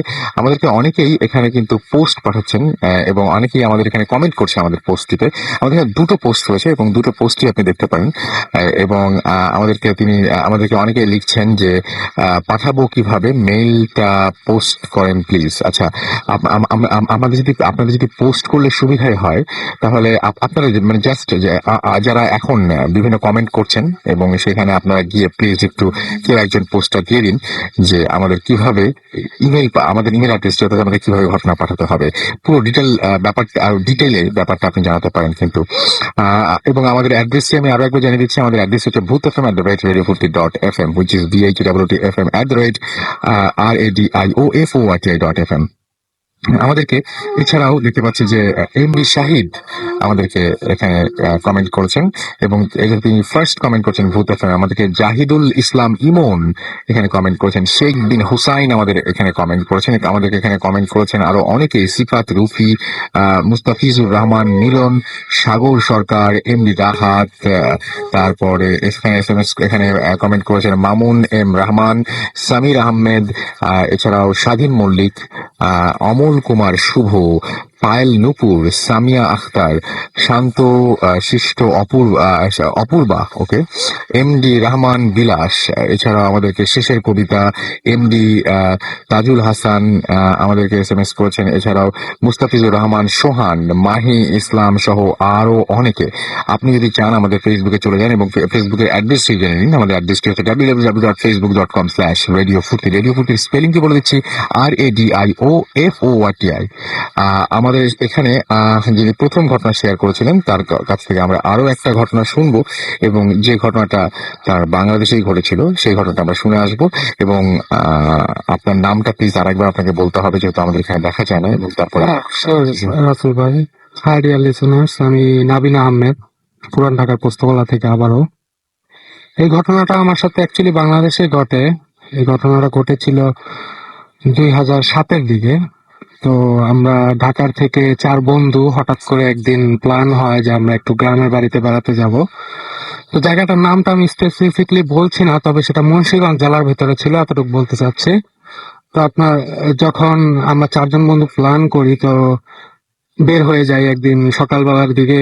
আমরা প্ল্যান করি দুপুরের মধ্যে আমরা বের হয়ে যাই। তো সেখানে পৌঁছতে পৌঁছতে আমাদের প্রায় বিকেল হয়ে যায়। তো মুন্সিগঞ্জে আমার বন্ধুর যে বাড়িটা ছিল, অ্যাকচুয়ালি সেটা ওদের গ্রামের বাড়িতে কেউ থাকতো না। ওরা বাবা অ্যাকচুয়ালি খুব ফ্যামিলিয়ার একজন পার্সন ছিলেন, গ্রামের একজন মেম্বার ছিলেন, তিনি সম্মানিত একজন মেম্বার ছিলেন। বাট অসুস্থতা জনিত কারণে সে অ্যাকচুয়ালি যখন তার কাজ পড়তো তখনই সে বাড়িতে যেত, তাই বাড়িটা ফাঁকাই থাকতো, বাকি সবাই ঢাকায় সেটেল ছিল। তো আমরা ঢাকার থেকে রওনা হই, আমি, বাবু, মনির এবং সজীব। আমরা 4 জন সেখানে যাব, কিন্তু সেখানে খাওয়ার কোনো ব্যবস্থা নেই, খাবার দাবারের একটা ব্যবস্থার ব্যাপার ছিল। তাই আমরা তৎক্ষণাৎ সেখানে নেমে একটা ঘাটের মতো পড়ে, মাওঘাট জায়গাটার নাম। তো আপনার সেখান থেকে আমরা কিছু খাবারের জিনিসপত্র কিনে নিই। তো কিনে নিয়ে আমরা সেখানে কুক করবো, এরকম একটা প্ল্যান ছিল, আমরা রান্না করব, কুকিং করব সেখানে আমরা। তো আমরা সবকিছু কমপ্লিট করে যখন বাবুদের বাড়িতে পৌঁছাই, বাবুদের বাড়িটা তালাবদ্ধ ছিল। তার বাড়ির আশেপাশে বড় বড় ডাব গাছ, নারকেল গাছ, পুকুর, এরকম সামথিং কিছু দেখছিলাম আমি। রাতের অন্ধকার ছিল অ্যাকচুয়ালি। তো ওর বাড়িটা গিয়ে জাস্ট ওপেন করে আমরা ভেতরে গেলাম, দেখলাম ওর বাবার অনেক কাগজপত্র এখানে ওখানে ছিটানো, যেহেতু ওর বাবা মেম্বার। তো আমরা খুব টায়ার্ড ছিলাম, ঢাকার থেকে হঠাৎ করে প্ল্যান হয়ে যাওয়াতে আমরা খুব টায়ার্ড ছিলাম। তো আমরা চিন্তা করলাম আগে রান্না বান্না করি, তারপর খেয়ে দিয়ে দেখা যাক এর পরের প্ল্যানিংটা কি হয়। তো আমি আর মনির মনির ছিল আমাদের সাথে। তো আমরা রান্না শুরু করলাম। তো আমরা, মনির ভালো একজন কুক ছিল, তো ওকে জাস্ট আমরা হেল্প করতেছিলাম, ও রান্নার পুরো বিষয়টা দেখতেছিল। তো এমন সময় বাবু, যার গ্রামের বাড়িতে আমরা যাই, ও বলতেছে যে খুব গরম লাগতেছে, একটু ডাব খাওয়া দরকার, আমাদের গাছে কিন্তু ভালো ডাব আছে। তা আমরা একবার নিষেধ করলাম যে এত রাতে ডাব পারবে? তো বাবু বলতেছে না, সজীব ভালো গাছে উঠতে পারে, গতবার একবার আসছিল, দেখছি, সমস্যা নাই, ওরে দিয়ে পারাবো। তো বাবু আর সজীব আমাদের নিষেধ না মেনেও চলে যায় তারা গাছ থেকে ডাব পাড়ার জন্য। তো আমি আর মনির রান্নাঘরে রয়ে যাই, আমরা রান্না করতেছি। 10-12 মিনিট এরকম যায় সামথিং, তারপর হঠাৎ করে বাইরেতে দপ করে একটা কিছু পড়ার শব্দ পাই। তো আমরা দুজন, একটা সজীবের গলা একটা চিৎকারের মতো শুনি। তারপর আমরা দুজন আসলে, মনির আর আমি রান্না ছেড়ে আমরা দুজন ছুটে যাই বাইরে। তো গিয়ে দেখি যে ডাব গাছের নিচে, বাড়ির সামনে একটা বড় ডাব গাছের নিচে সজীব একদম চিত হয়ে পড়ে আছে, আর বাবু তাকে হাত ধরে টানতেছে। তা আমরা বাবু মানে ওকে উঠানোর চেষ্টা করতে, যে দূর থেকে মনে হচ্ছে যে রিকভার করতেছে তাকে। জাস্ট তারপরে গেলাম, সামনে যাওয়ার পরে কি হয়েছে বলতেছে, সজীব বলতেছে যে আমি গাছে উঠছিলাম বন্ধু, আমাকে কেউ ধাক্কা দিয়ে দাম করে ফেলে দিছে ডাব গাছের থেকে, কিন্তু বেশি উপরে উঠলে আমি গাছে মারাই যেতাম। তো আমরা বলতেছি কি বলো, বলতেছে হ্যাঁ এরকম কিছু একটা। তো আমি থিঙ্ক করলাম যে না, হয়তো ওকে কেউ, ও স্লিপ টিলিপ করছে, এটা ওর মনের ভুল। তো আমরা ওকে ধরে রুমের ভিতর নিয়ে আসলাম। সে বেশি একটা ইনজিউর্ড হয় নাই, কারণ যেহেতু বেশি একটা উপরে সে তখন উঠে নাই ডাব গাছের, একটু মোটামুটি ডিস্টেন্স ওঠার পরে এই ঘটনাটা ঘটে। তো আমাদের সাথে কিছু এইভাবে first aid pain killer tablet ছিল, সেগুলো খাওয়ার পরে সে মোটামুটি ওকে হয়ে যায়, সজীব ওকে হয়ে যায়। আমরা রুমে চলে আসি। তো আসার পরে 10টার ভেতর আমাদের রান্না বাড়ি সব কমপ্লিট। রান্না কমপ্লিট হওয়ার পরে আমরা খাওয়া দাওয়া করে প্রায় সময় তখন 11:30 কি 12টা অলমোস্ট। তো যখন খাওয়া দাওয়া শেষ, তো বাবু বলতেছে ভাই গ্রামে আসলাম, ঘুম তো হবে না, চলেন না একটা নদীর পাড়ের থেকে একটা চক্কর দিয়ে আসি। তো বাবুর সাথে গেলাম আমরা, বাবু, আমি আর সজীব, মনির, আমরা 4জনই গেলাম নদীর পাড়ে। সেখান থেকে নদীর পাড়ে যেতে আপনার ডিস্টেন্সটা ছিল প্রায় 10-15 মিনিটের মতো। তো আমরা নদীর পাড়ে কিছুক্ষণ সময় কাটালাম। সময় কাটিয়ে আমরা যখন ব্যাক করব তখনই বিপত্তিটা হলো, মেইন সমস্যাটা তখনই হলো। বাবু ওদের গ্রামে বেশ একটা সময় কাটিয়েছে ছোটবেলায়, সেখানে স্কুলে পড়াশোনা করেছে, সে রোড গার্ড গুলো তার প্রচন্ড রকম, মানে তার মেমোরাইজ ছিল, খুব ভালোভাবে মেমোরাইজ ছিল। কিন্তু বিপত্তিটা ঘটলো আমরা যখন ঘাটের থেকে পেছনে ফিরে আসতেছি, সে আর তার বাড়ি চিনতেছে না, আর আমরা পথ হারিয়ে ফেলছি। আমরা ঘুরতে ঘুরতে ঘুরতে ঘুরতে, আর আসার সময় আমি একটা জিনিস ফলো করি, যখন ওদের বাড়ি থেকে বের হয়ে আমরা নদীর ঘাট পর্যন্ত আসি, তখন আমি রাস্তা লোকাল বাড়ি দেখেছি, কিন্তু এখন দেখতেছি খালি ধান ক্ষেত। আমার কাছে মনে হচ্ছে ডানে বামে খালি ধান ক্ষেত, আর একটা বাড়ি দেখা যাচ্ছে না যাকে গিয়ে বলবো যে ভাই প্লিজ হেল্প আপ, আমরা বিপদে পড়ে গেছি, আমাদের একটু হেল্প করো। তো এরকম কোনো ওয়ে ছিল না। তো এইভাবে ঘুরতে ঘুরতে আমি বাবুকে একবার বললাম, বাবু আমরা কি তুমি কি আসলে রিকভার করতে পারতেছো না? আমরা কই এসে পড়লাম, আমি তো কিছু বুঝতে পারতেছি না, আমার কাছে রোড ঘাট একই রকম লাগতেছে। তো বাবু বলতেছে, ভাই আমিও বুঝতে পারতেছি না। আরেকটা ম্যাটার হচ্ছিল, যেটা হলো আপনার, আমরা ঘুরে ফিরে দেখা যাচ্ছে একটা সেন্টারের মধ্যে এসে পড়তেছি, যে সেন্টারটা ছিল ওদের গ্রামের একটা কালী মন্দির, প্রায় 150 বছর পুরানো একটা মন্দির। সেখানে এসে পড়তেছি, যত ওদের বাড়িতে পৌঁছানোর চেষ্টা করতেছি, জানি না অ্যাকচুয়ালি তখন মোবাইল দেখার মতো অবস্থা ছিল না, মন মানসিকতা খুব খারাপ ছিল। ঘুরে ঘুরে আমরা কিভাবে আবার সেখানেই চলে আসতেছি। তো এইটা দেখার পর বাবু আমাকে কানে কানে বললো, ভাই এই কালী মন্দিরটা কিন্তু ভালো না ভাই, আমরা মনে হয় এখন একটু বিপদে পড়ে গেছি, প্যারানর্মাল কোনো বিপদে পড়ছি। এটা নিয়ে গ্রামে অনেক গুজব আছে।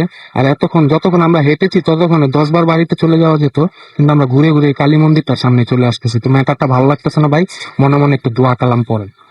তো আমিও একটু ভয় পেয়ে গেলাম, কারণ জীবনের ফার্স্ট তখন এরকম কোনো ঘটনা ঘটে প্যারানর্মাল আমার সাথে। তো আমি আরেকটু বললাম, আচ্ছা ঠিক আছে তোমরা আগাও আমার সাথে। দুইজনকে বললাম, মনির আর সজিবকে বললাম, তোমরা আমাদের পেছনে পেছনে আসো। বাবু আর আমি দুইজন আমরা আগাতে লাগলাম। তো এগোতে এগোতে আমার কাছে আমাদের চারজনই একসাথে ফিল করলাম যে আমাদের পেছন থেকে কেউ হাঁটে এখন। আবার মনে করেন আপনি যখন চারজনের 8টা পায়ের সাথে সে তাল মিলিয়ে হাঁটতেছে, আর যখনই আমরা চারজনে থেমে যাই, তখনই সেও পেছন থেকে থেমে যাচ্ছে, একদম পিন ড্রপ সাইলেন্ট। যখন আমরা চারজন থেমে যাই, পেছন থেকে কোনো সাউন্ড নেই। তো অনেক কষ্টে, মানে ভয় হচ্ছে, আমি বুঝতে পারতেছি যে পেছনে তাকালে এখন ভালো কিছু দেখবো না, তারপরও দেখতে হবে। এই মানে কিউরিসিটি নিয়ে একটু পেছনের দিকে তাকিয়ে যা দেখলাম, যে খুব 10-15 ফিট দূরে আমাদের থেকে খুব জরাজীর্ণ একটা কাপড় পরা, মানে হালকা চাঁদের আলো ছিল একটু দেখা যাচ্ছে, মানে একটা মহিলা, খুব লম্বা হবে, খুব লম্বা হবে, আপনার 7.5 ফিটের মতো এরকম লম্বা হবে। তার হাতগুলো প্রচন্ড লম্বা, এত হাইটের একটা মানুষ অথচ তার হাতগুলো মাটিতে আপনার ঝুলে আছে, এরকম একটা অবয়ব আমাদের ফলো করতেছে। আমরা যখন হাঁটি সেও হাঁটে, আমরা যখন থামি সেও থামে, কিন্তু অলওয়েজ সে একটা ডিস্টেন্স আমাদের সাথে মেনটেন করে চলতেছে। তো এইটা দেখার পরে আমি সামনের দিকে তাকিয়ে একটু জোরেই বলি, আমি বলি, আর পেছনের দিকে কেউ তাকাও না তোমরা, যে সামনের দিকে আগাও আর দোয়া কালাম যা পারো সবাই পড়তে থাকো। এরপর মনে হয় রাসেল ভাই আর আধা ঘন্টা হেঁটেছি, সেটা কন্টিনিউ আমাদের ফলো করেছে।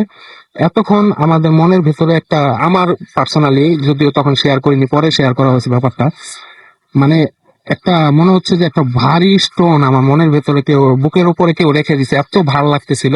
একটু পরে মনে হলো যে না, এখন তো খুব রিল্যাক্স লাগতেছে। পেছনের দিকে আবার একটু ফিরলাম সাহস করে, দেখি যে না, সেই ছায়ামূর্তি নেই। আর একটু পরেই ফজরের আজানটা ভেসে আসে কানে। আর আমরা সারাটা রাত এভাবে চলেছি। এরপরে আমাদের 3 দিন থাকার প্ল্যান ছিল, আমরা শেষ পর্যন্ত বাড়িটা খুঁজে পাই বাবুদের। আমাদের সেখানে 3 দিন থাকার প্ল্যান ছিল, আমরা পরের দিনই ঢাকাতে ফিরি। এরপর বাবুর বাবার সাথে বাবু ঘটনাটা শেয়ার করে। তো বাবুর বাবা বলেছিল, তোমরা যেটা কবলে পড়েছিলে সেটা ভালো না। আগেও গ্রামে অনেক মানুষকে এভাবে, যারা রাতের বেলা রাস্তা ভুলে যায়, নিয়ে গিয়ে নদীর মাঝখানে একদম মাথাটা নিচের দিকে করে, পাটা উল্টো দিকে করে একদম পুঁতে মেরে ফেলেছে, এরকম একটা ঘটনা ছিল। আপনাকে অনেক ধন্যবাদ। আমাদের ছোট একটা বিরতিতে যেতে হবে এবং বিরতির পরে আমরা নতুন অতিথি নিয়ে আবারও ফিরছি। সেই পর্যন্ত আমাদের সাথে থাকুন। স্টে টিউনড টু রেডিও ফুর্তি। এই ঘটনায় চলে যাব এবং আমাদের পরবর্তী ঘটনায় আমরা যাচ্ছি। তার আগে জানিয়ে দিই আমাদের কিভাবে এসএমএস করবেন। আমাদেরকে এসএমএস করতে হবে মোবাইলের মেসেজ অপশনে গিয়ে টাইপ করুন ফুর্তি, FORTI ফুর্তি, স্পেস দিয়ে লিখুন আপনার নাম, স্পেস দিয়ে আপনার মেসেজ পাঠিয়ে 9840 নাম্বারে। আমাদের যদি ইমেইল করতে চান, আমাদের ইমেল অ্যাড্রেস হচ্ছে bhutfm@radiofurti.fm, which is BHWTFM@RADIOFORTI.FM। আমাদের যদি ফেসবুকে আপনি কমেন্ট করতে চান, আমাদের দুটো পোস্ট রয়েছে এখানে, সেখানে যদি আপনি কমেন্ট করতে চান তাহলে চলে যান www.facebook.com/radiofurti, RADIOFOORTI। এটা হচ্ছে আমাদের অ্যাড্রেস। তো আমরা ঘটনায় যাই। আমাদের নতুন একজন অতিথি আমাদের সাথে এই মুহূর্তে জয়েন করছে। আপনার নামটা প্লিজ একটু বলবেন এবং আপনি কোথা থেকে এসেছেন? ধন্যবাদ রাসেল ভাই, আমি ইব্রাহিম আরবিন নিলয়, আমি এসেছি নারায়ণগঞ্জ থেকে। নারায়ণগঞ্জ থেকে এসেছেন। ওকে, আমরা চলে যাই আপনার ঘটনায়। তো রাসেল ভাই, আমার আজকের যে ঘটনাটা আমাদের এলাকার এক মসজিদের ইমাম সাহেবের কাছ থেকে শোনা ঘটনা। তো ইমাম সাহেবের গ্রামের বাড়ি ছিল কুমিল্লা জেলা শঙ্করপুর গ্রামে। ইমাম সাহেবের নাম মোস্তফা কামাল। তো উনি আমাদের এলাকারই এক মসজিদে ইমামতি করেন, প্লাস আমাদের এলাকার এক মাদ্রাসায় শিক্ষকতার চাকরি করেন। তো কোনো এক ছুটিতে তিনি তার গ্রামের বাড়িতে বেড়াতে যায়। তো তার গ্রামের বাড়িতে আগে রাসেল ভাই আগেই বলে রাখা ভালো যে ইমাম সাহেব ছিলেন একাধারে, ইমাম সাহেব খুব আলেম এবং ধার্মিক একজন লোক ছিলেন। তো যেহেতু তিনি এরকম লোক ছিলেন, তিনি এভাবে এছাড়াও তিনি আমাদের এলাকায় যদি কোনো মানুষকে জিনে বা ভূতে আসর করে রাসেল ভাই, তাহলে জিন ভূত ছাড়ানোর মতো ক্ষমতাও তার ছিল। যদিও বিষয়টা তিনি নিজে থেকে করতে চাইতেন না, তার ক্ষমতাটা নিজে থেকে তিনি প্রকাশ করতেন না, কিন্তু কেউ যদি একটু অনুরোধ করে জোর করে বলে, কিন্তু তিনি যে কাজটা করেন রাসেল ভাই, কাউকে জিন ভূতে আসর করলে তিনি যদি যায় অবশ্যই সেটা তিনি সাকসেস শিওর ভাবে, মানে জিন ভূত ছাড়ানোর যে ব্যাপারটা ওটা কমপ্লিট করে ফিরে আসে আর কি। তো কোন এক ছুটিতে রাসেল ভাই ইমাম সাহেব তার গ্রামের বাড়িতে বেড়াইতে যায়।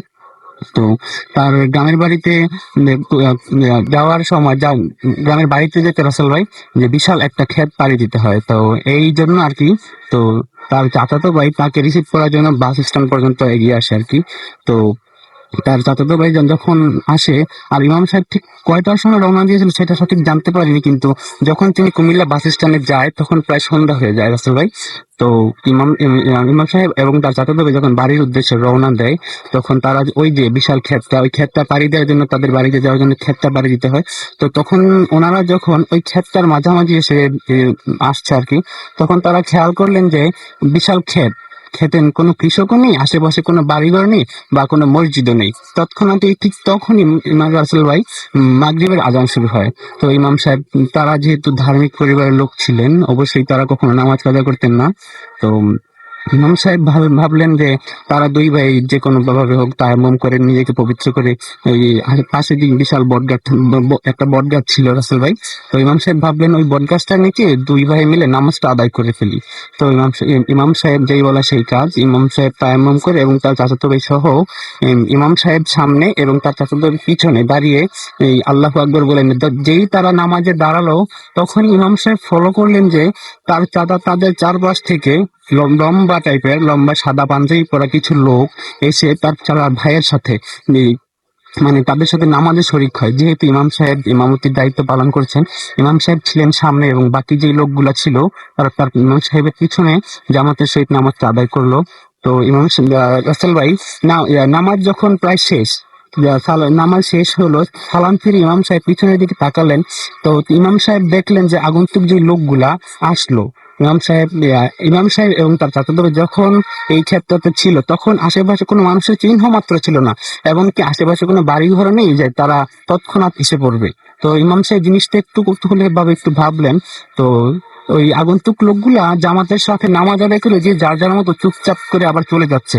তো ওনারা যে আসলো ইমাম সাহেবের সাথে কোনো কুশল বিনিময় না করে বা কোনো জিজ্ঞাসা করলেন যে কোথা থেকে আসলো, কোথায় গেল। এলাকায় যদি কোনো লোক হতো রাসেল ভাই, তাহলে অবশ্যই ইমাম সাহেবের সাথে কথা বলতো যে আপনারা কোথা থেকে এসেছেন বা কোথায় যাবেন।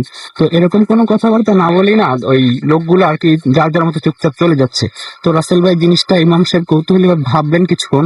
তো তার চাচাতো ভাই তাকে প্রশ্ন করলেন, কি ব্যাপার ভাইজান, আমরা তো যখন আসলাম তখন আশেপাশে কোনো কৃষক ছিল না খেতে, বা কোনো মানুষের চিহ্ন ছিল না, ওনারা আসলো কোথা থেকে? আবার চুপচাপ করে নামাজ শেষ করে তারা চলে যাচ্ছে।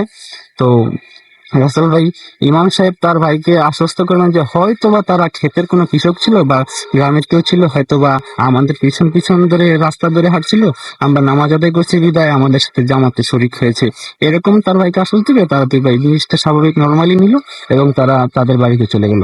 তো রাসেল ভাই তার কিছুদিন পরে ইমাম সাহেব তার চাকরির সুবাদে আবার আমাদের এলাকায় ফেরত আসেন। তো ঠিক তখনই রাসেল ভাই আমাদের এলাকার এক মেয়েকে জিনে আসর করে। মেয়েটি এমনি দেখতে খুব সুন্দরী ছিল, যে কারণে আর কি। তো মেয়েটিকে যখন জিনে আসর করে, তো মেয়েটি অস্বাভাবিক ভাবে সবার সাথে আচরণ করা শুরু করে, নর্মাল হয়ে যায় আর কি, মানে পাগল পাগল টাইপের আর কি হয়ে যায়। তো মেয়েটির বাবা চিন্তিত হয়ে গেলেন। তো মেয়েটির বাবা বাধ্য হয়ে ইমাম সাহেবের কাছে আসলেন। তো ইমাম সাহেবকে একটু অনুরোধ করে কথাবার্তা বললেন। তো ইমাম সাহেব রাজি হলেন, ঠিক আছে তুমি যাও, আমি বিকাল টাইমে আসবো তোমার বাড়িতে।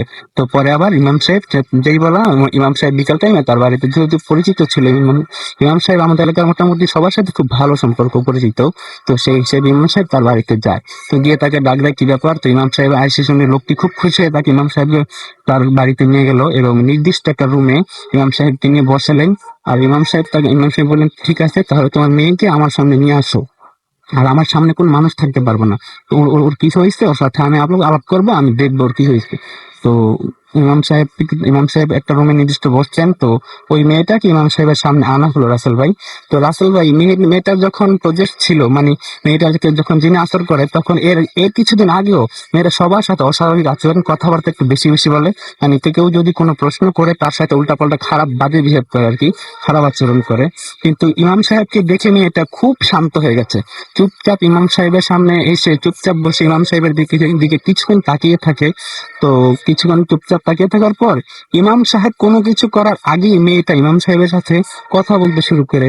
আসল ভাই, ইমাম সাহেবের সাথে মেয়েটার যে আলাপ হয়েছিল ঠিক এইরকম, ইমাম সাহেবের কাছ থেকে যেরকম শুনেছি আর কি। তো মেয়েটা ইমাম সাহেবকে সালাম দিল, প্রথমে এসে সালাম দিল। সালাম দিয়ে ইমাম সাহেবের সাথে মেয়েটা কথাবার্তা বলতেছে যে, কি ব্যাপার ইমাম সাহেব, আপনি এসেছেন আমাকে ছাড়ানোর জন্য? তো ইমাম সাহেব কোনো কথা বললেন না, চুপ করে রইলেন। কি ব্যাপার, মেয়েটা এরকম কথা, এই কথা কেন আমাকে বলছে, আমি এসেছি মানে? তো মেয়েটা বলছেন ঠিক আছে। মেয়েটা মেয়েটার কণ্ঠটা রাসেল ভাই তখন স্বাভাবিক তার কণ্ঠ ছিল না, পুরুষালী কণ্ঠ টাইপের, পুরুষের মতো কণ্ঠ। তো পুরুষালী কণ্ঠে মেয়েটা বলছে, আপনি এসেছেন আমাকে ছাড়াতে? যদিও মেয়েটাকে আমার খুব পছন্দ হয়েছে, তবু আমি মেয়েটাকে এমনিতেই ছেড়ে দেবো। তো রাসেল ভাই, ইমাম সাহেব প্রশ্ন করলেন, এমনিতে ছেড়ে দেওয়ার কারণ কি? তো মেয়েটা তখন তার প্রত্যুত্তরে বললো যে, আপনার কি মনে নেই যে কোনো এক সময় আমরা আপনার পিছনে নামাজ আদায় করেছিলাম, এবং সেই সম্মানের খাতিরে আজকে আপনার কোনো কিছু করার আগেই মেয়েটাকে আমি এমনিতেই ছেড়ে দেবো? আসলে এই সমস্ত কথা বলার মাঝখানে হঠাৎ করে মেয়েটা সেন্সলেস হয়ে যায়। পরবর্তীতে রাসেল ভাই, ইমাম সাহেব তখন ইমাম সাহেবের আর বুঝতে বাকি রইল না যে, তো জি বলেন। তখন রাসেল ভাই ইমাম সাহেব আর বুঝতে বাকি রইল না যে, ওই যে তা ইমাম সাহেবের পিছনে যে আগন্তুক লোকগুলা নামাজ আদায় করেছিল, রাসেল ভাই তারা সাধারণ কোনো মানুষ ছিল না, তারা ছিল জিনদের একটি দল। তো রাসেল ভাই পরবর্তীতে মেয়েটার কোনো প্রবলেম হয়নি, এমনিতেই মেয়েটা সুস্থ হয়ে যায়। রাসেল ভাই, আপনাকে অনেক ধন্যবাদ। আপনাকে অনেক ধন্যবাদ আপনার ঘটনার জন্য। আমরা কিছু এই মুহূর্তে SMS পড়বো এবং আমাদেরকে দেখতে পাচ্ছি যে যিনি SMS করেছেন, আমাদেরকে এছাড়াও মাসুদ গাজীপুর থেকে SMS করেছেন, এবং তারা 10 জন প্রতি শুক্রবার ভূত FM শোনেন। আমাদেরকে প্রদীপ রবিদাস বাগমারা থেকে SMS করেছেন। আমাদেরকে হাসিবুল SMS করেছেন। আমাদেরকে দেখতে পাচ্ছি ওবায়দুল্লাহ, এছাড়াও তানহা আমাদের SMS করেছেন। গোলাম রাব্বি আমাদের SMS করেছেন। পাপড়ি ভূতের গলি থেকে SMS করেছেন। খুব ভালো লাগছে আজকের ঘটনাগুলো। আমাদেরকে SMS করছেন রনি এবং জয়া, এবং আমাদেরকে SMS করেছেন দেখতে পাচ্ছি রাফা চট্টগ্রাম থেকে, এবং আমাদেরকে এছাড়াও দেখতে পাচ্ছি মনির SMS করেছেন। আমাদেরকে আজির স্টারলিংক লিটন আমাদের মিরপুর 6 থেকে SMS করেছেন। আমাদেরকে স্পেস, নামটা করতে পারলাম না, আমাদেরকে মানে স্পেসটা কিন্তু লিখতে হবে না, স্পেস জাস্ট স্পেস বার দিয়ে চাপ দিয়ে একটা স্পেস দিলেই হবে। সোহেল তানভীর আমাদের SMS করেছেন নেত্রকোনা থেকে, এবং মাত্র তিনি জয়েন করেছেন আমাদের সাথে। অনেকেই জানি যে HSC এক্সাম চলছে, তারপরে অনেকে শুনছেন, বাট এটা আমার মনে হয় ঠিক হচ্ছে না। HSC এক্সাম শেষ হলে তখন আবার শুনতে পারবেন ঠিক মতন, কিন্তু এখন ঠিক হবে না।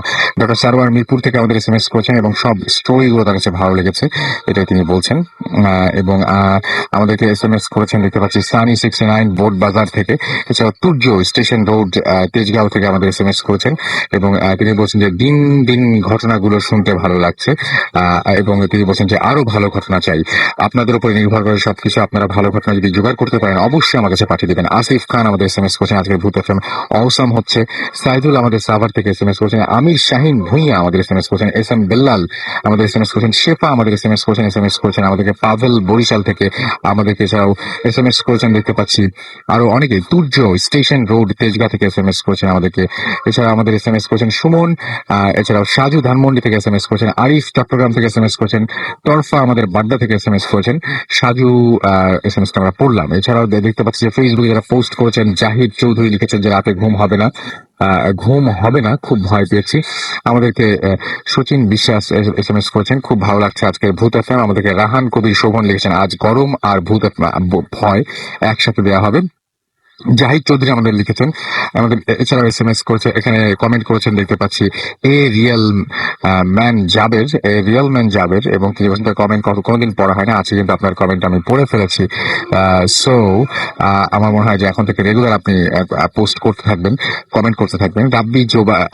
রাব্বি জোয়ারদার আমাদের এখানে কমেন্ট করেছেন। রাকেশ শাকের সূর্য। এছাড়া আমাদেরকে এখানে আল মামুন হোসাইন ফারহানা ওয়াহিদ, তনু, সাইফুল ইসলাম সহ আরো অনেকে, এবং দেখতে পাচ্ছি যে সবাই লিখছেন বিভিন্ন ধরনের কথা এবং ভালো মন্দ মিলিয়ে সবকিছু। নাসির মাই আমাদের SMS করেছেন, না কমেন্ট করেছেন। মাইনুল ইসলাম রাহাত, এছাড়াও মুক্তাফি বিন মোহিত, রাব্বি জোয়ারদারের আরো একবার অনেকবার কমেন্ট করেছেন তিনি। এছাড়াও আরো অনেকেই দেখছি এখানে কমেন্ট করেছেন। আপনি যদি কমেন্ট করতে চান তাহলে চলে যান www.facebook.com/radio ফুর্তি। MD আমিনুল খান, স্যাম, ফিরোজ মাহমুদ, কায়সার আহমেদ শুভ, রাব সালমান রহমান, তাছাড়া দেখতে পাচ্ছি নুসরাত জাহান, এছাড়াও হিমেল সাহা সহ আরো অনেকে। আবারও ফিরে আসছি একটু পরেই। তার আগে আমরা আরো একটা ঘটনা শুনে আসি এবং এই ঘটনার পরে আবার একটু পরে ফিরে আসছি। আপনার নামটা প্লিজ একটু বলবেন এবং কোথা থেকে আপনি এসেছেন। হ্যালো লিসনার্স, আমি মেহরাব খান, এসেছি পুরান ঢাকার পোস্তগোলা থেকে। আমি সরাসরি আমার ঘটনায় চলে যাচ্ছি। এই ঘটনাটি আমার বাবার কাছ থেকে শোনা।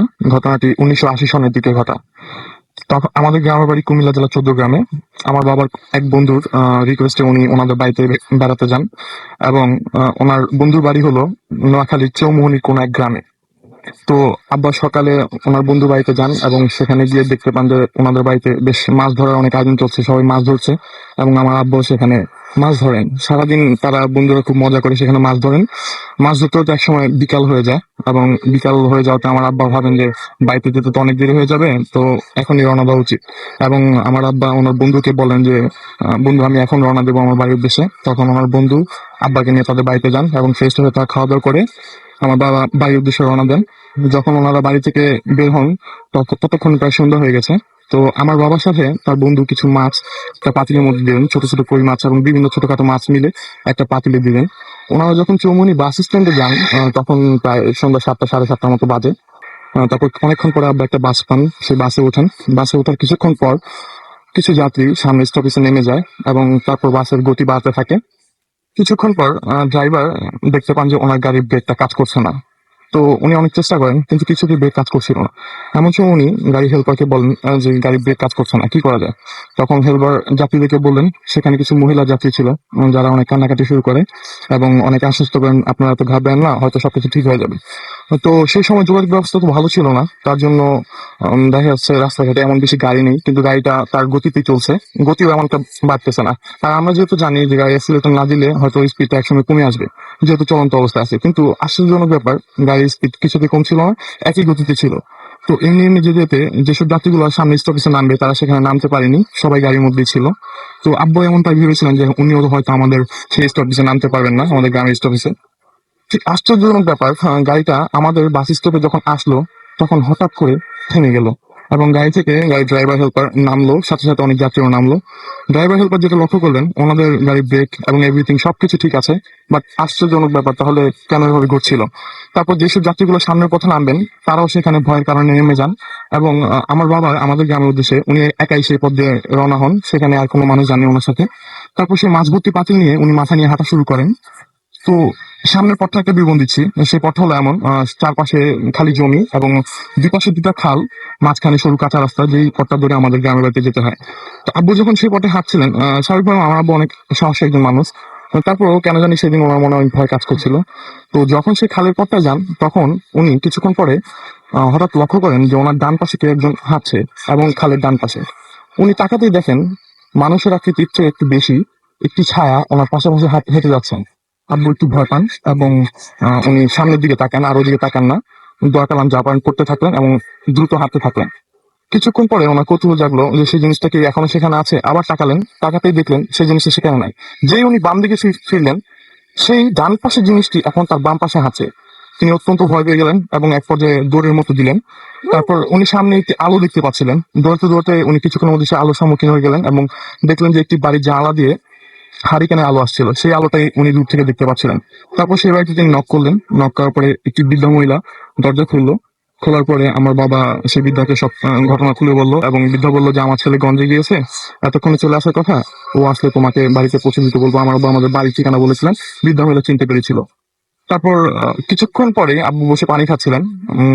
বেশ অনেকক্ষণ পর আব্বু বসে পানি খাচ্ছিলেন, এমন সময় বাইরে থেকে কারো একজনের গলার আওয়াজ আসলো এবং বললো, মা তুমি কি এখনো জেগে আছো? বৃদ্ধা ভাবলেন যে তার ছেলে এসেছে এবং বললেন যে বাবা, এই ছেলেটা একটু বিপদে পড়েছে। ঘর থেকে উনি বলছিলেন যে এই ছেলেটা একটু বিপদে পড়েছে, তুই একটু ওকে ওদের বাড়িতে পৌঁছে দেয়, এই বাড়ির ছেলে। তখন সেই লোকটা আমার এবং বৃদ্ধা মহিলা এও বলেছে যে সেখান থেকে আসার পরে খাবার রাখা আছে, খাওয়া দাওয়া করে তুই ঘুমিয়ে নিস। তারপর আমার বাবা আর সেই লোকটা একসাথে আমাদের বাড়ির উদ্দেশ্যে রওনা দিল। তো অনেকটা পর তারা হাঁটছে, এক পর্যায়ে অনেক রাত, তখন গভীর রাত। তো যে লোকটা এতক্ষণ ধরে আমার বাবার সাথে হাঁটছে সে কোনো কথা বলছিল না, কিন্তু হঠাৎ করেই উনি আমার বাবাকে বলে বসলো, তোর পাতিলটা দে। এবং আমার বাবা ভাবলেন হয়তো উনি অনেক পথ ধরে কষ্ট করে এই পাতিলটা নিয়ে আসছিলেন, এর জন্য সাহায্যের জন্য হয়তো সেই লোকটা বলছে যে পাতিলটা দেওয়ার জন্য। আবার কোনো কিছু না ভেবে সেই পাতিলটা ওনার কাছে দিয়ে দেন। সেই লোকটা তার মাথায় করে পাতিলটা নিয়ে হাঁটতে থাকে। তো এর মাঝখানে এমন হয়, আমার বাবার সাথে অনেকক্ষণ ধরে মাছের পাতিলটা আছে, স্বাভাবিকভাবে মাছের একটা গন্ধ আছে, সেটা ওনার নাকে পাচ্ছিলেন। কিন্তু এখন গন্ধটা খুবই তীব্র এবং মাছ পচে গেলে যে গন্ধটা হয় অতটাই তীব্র। কিন্তু তিনি ব্যাপারটাকে ওভাবে নেননি।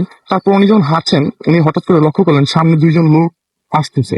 এবং তিনি সেই লোকগুলোর দিকে যখন ওনার নজর পড়লো, ঠিক তখনই উনি একটা শব্দ শুনতে পেলেন। পাশে তাকিয়ে দেখলেন ওনার পাতিলটা, মাছ ভর্তি পাতিলটা নিচে পড়ে আছে।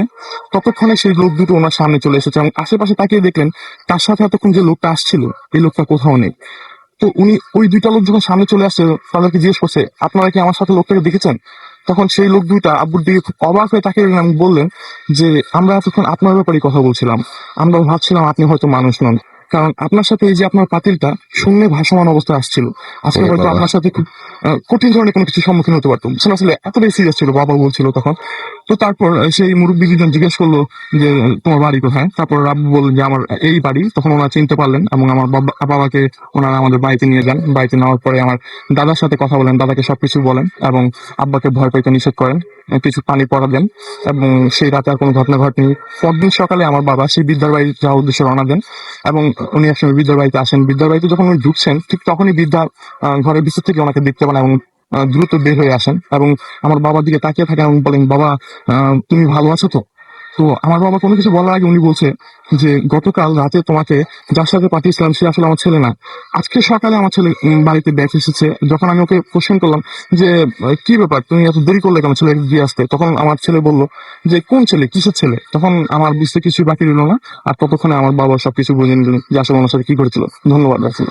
আপনাকে অনেক ধন্যবাদ যে আপনি কিছুদিনের মধ্যে আবার মাঝখানে খুব ছুটিতে আছেন আপনি, এবং কিছুদিনের মধ্যে আবার আপনাকে চলে যেতে হবে ফ্রান্সে, প্যারিসে, এবং তার মাঝখানে যদি আরো কিছু ঘটনা আপনার থাকে তাহলে ডেফিনেটলি আপনি মানে চলে আসবেন এবং আপনার ঘটনা শেয়ার করবেন। আসলে অনেক কিছুই আছে, অনেক কিছুই বলার আছে, তবে তার একটা ছোট বিরতিতে যেতে হবে এবং বিরতির পর আমরা আবারও ফিরে আসবো আরো একটা ঘটনা নিয়ে। সেই পর্যন্ত আমাদের সঙ্গে থাকুন। স্টে টিউনড টু রেডিও ফুর্তি অ্যান্ড ডোন্ট স্টপ।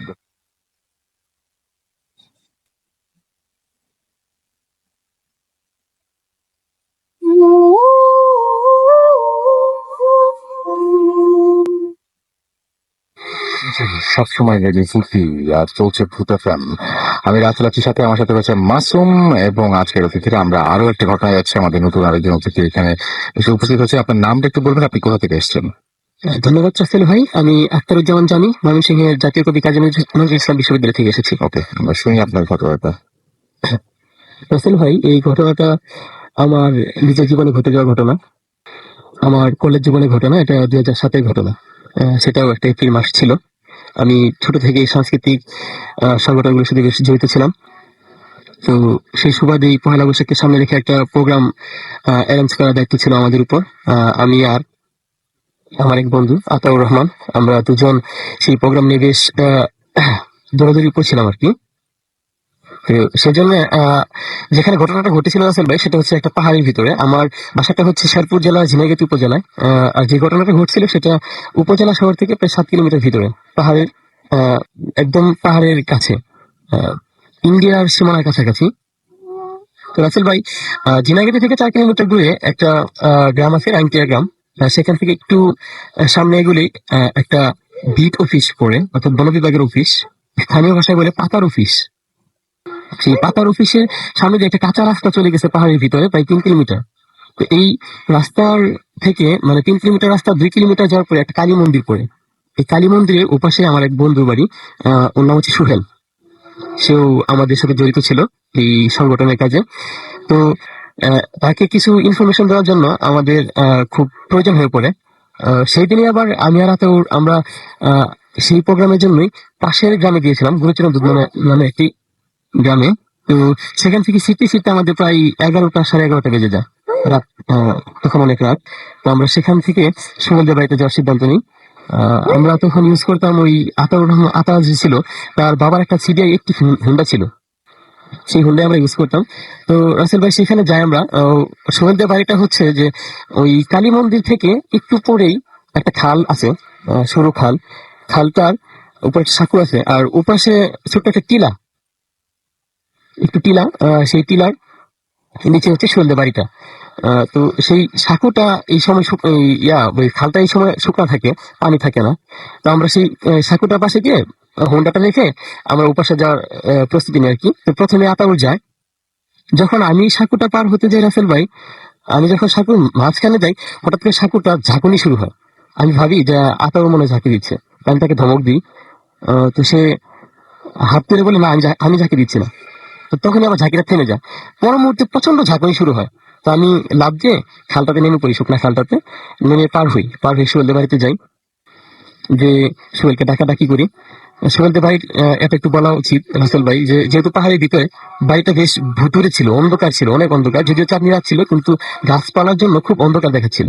সুহেলকে অনেকক্ষণ ডাকাডাকির পরে সুহেল বের হয়ে আসে, এসে ভিতরে নিয়ে যায়। তার হাতে টুপি পাতি ছিল।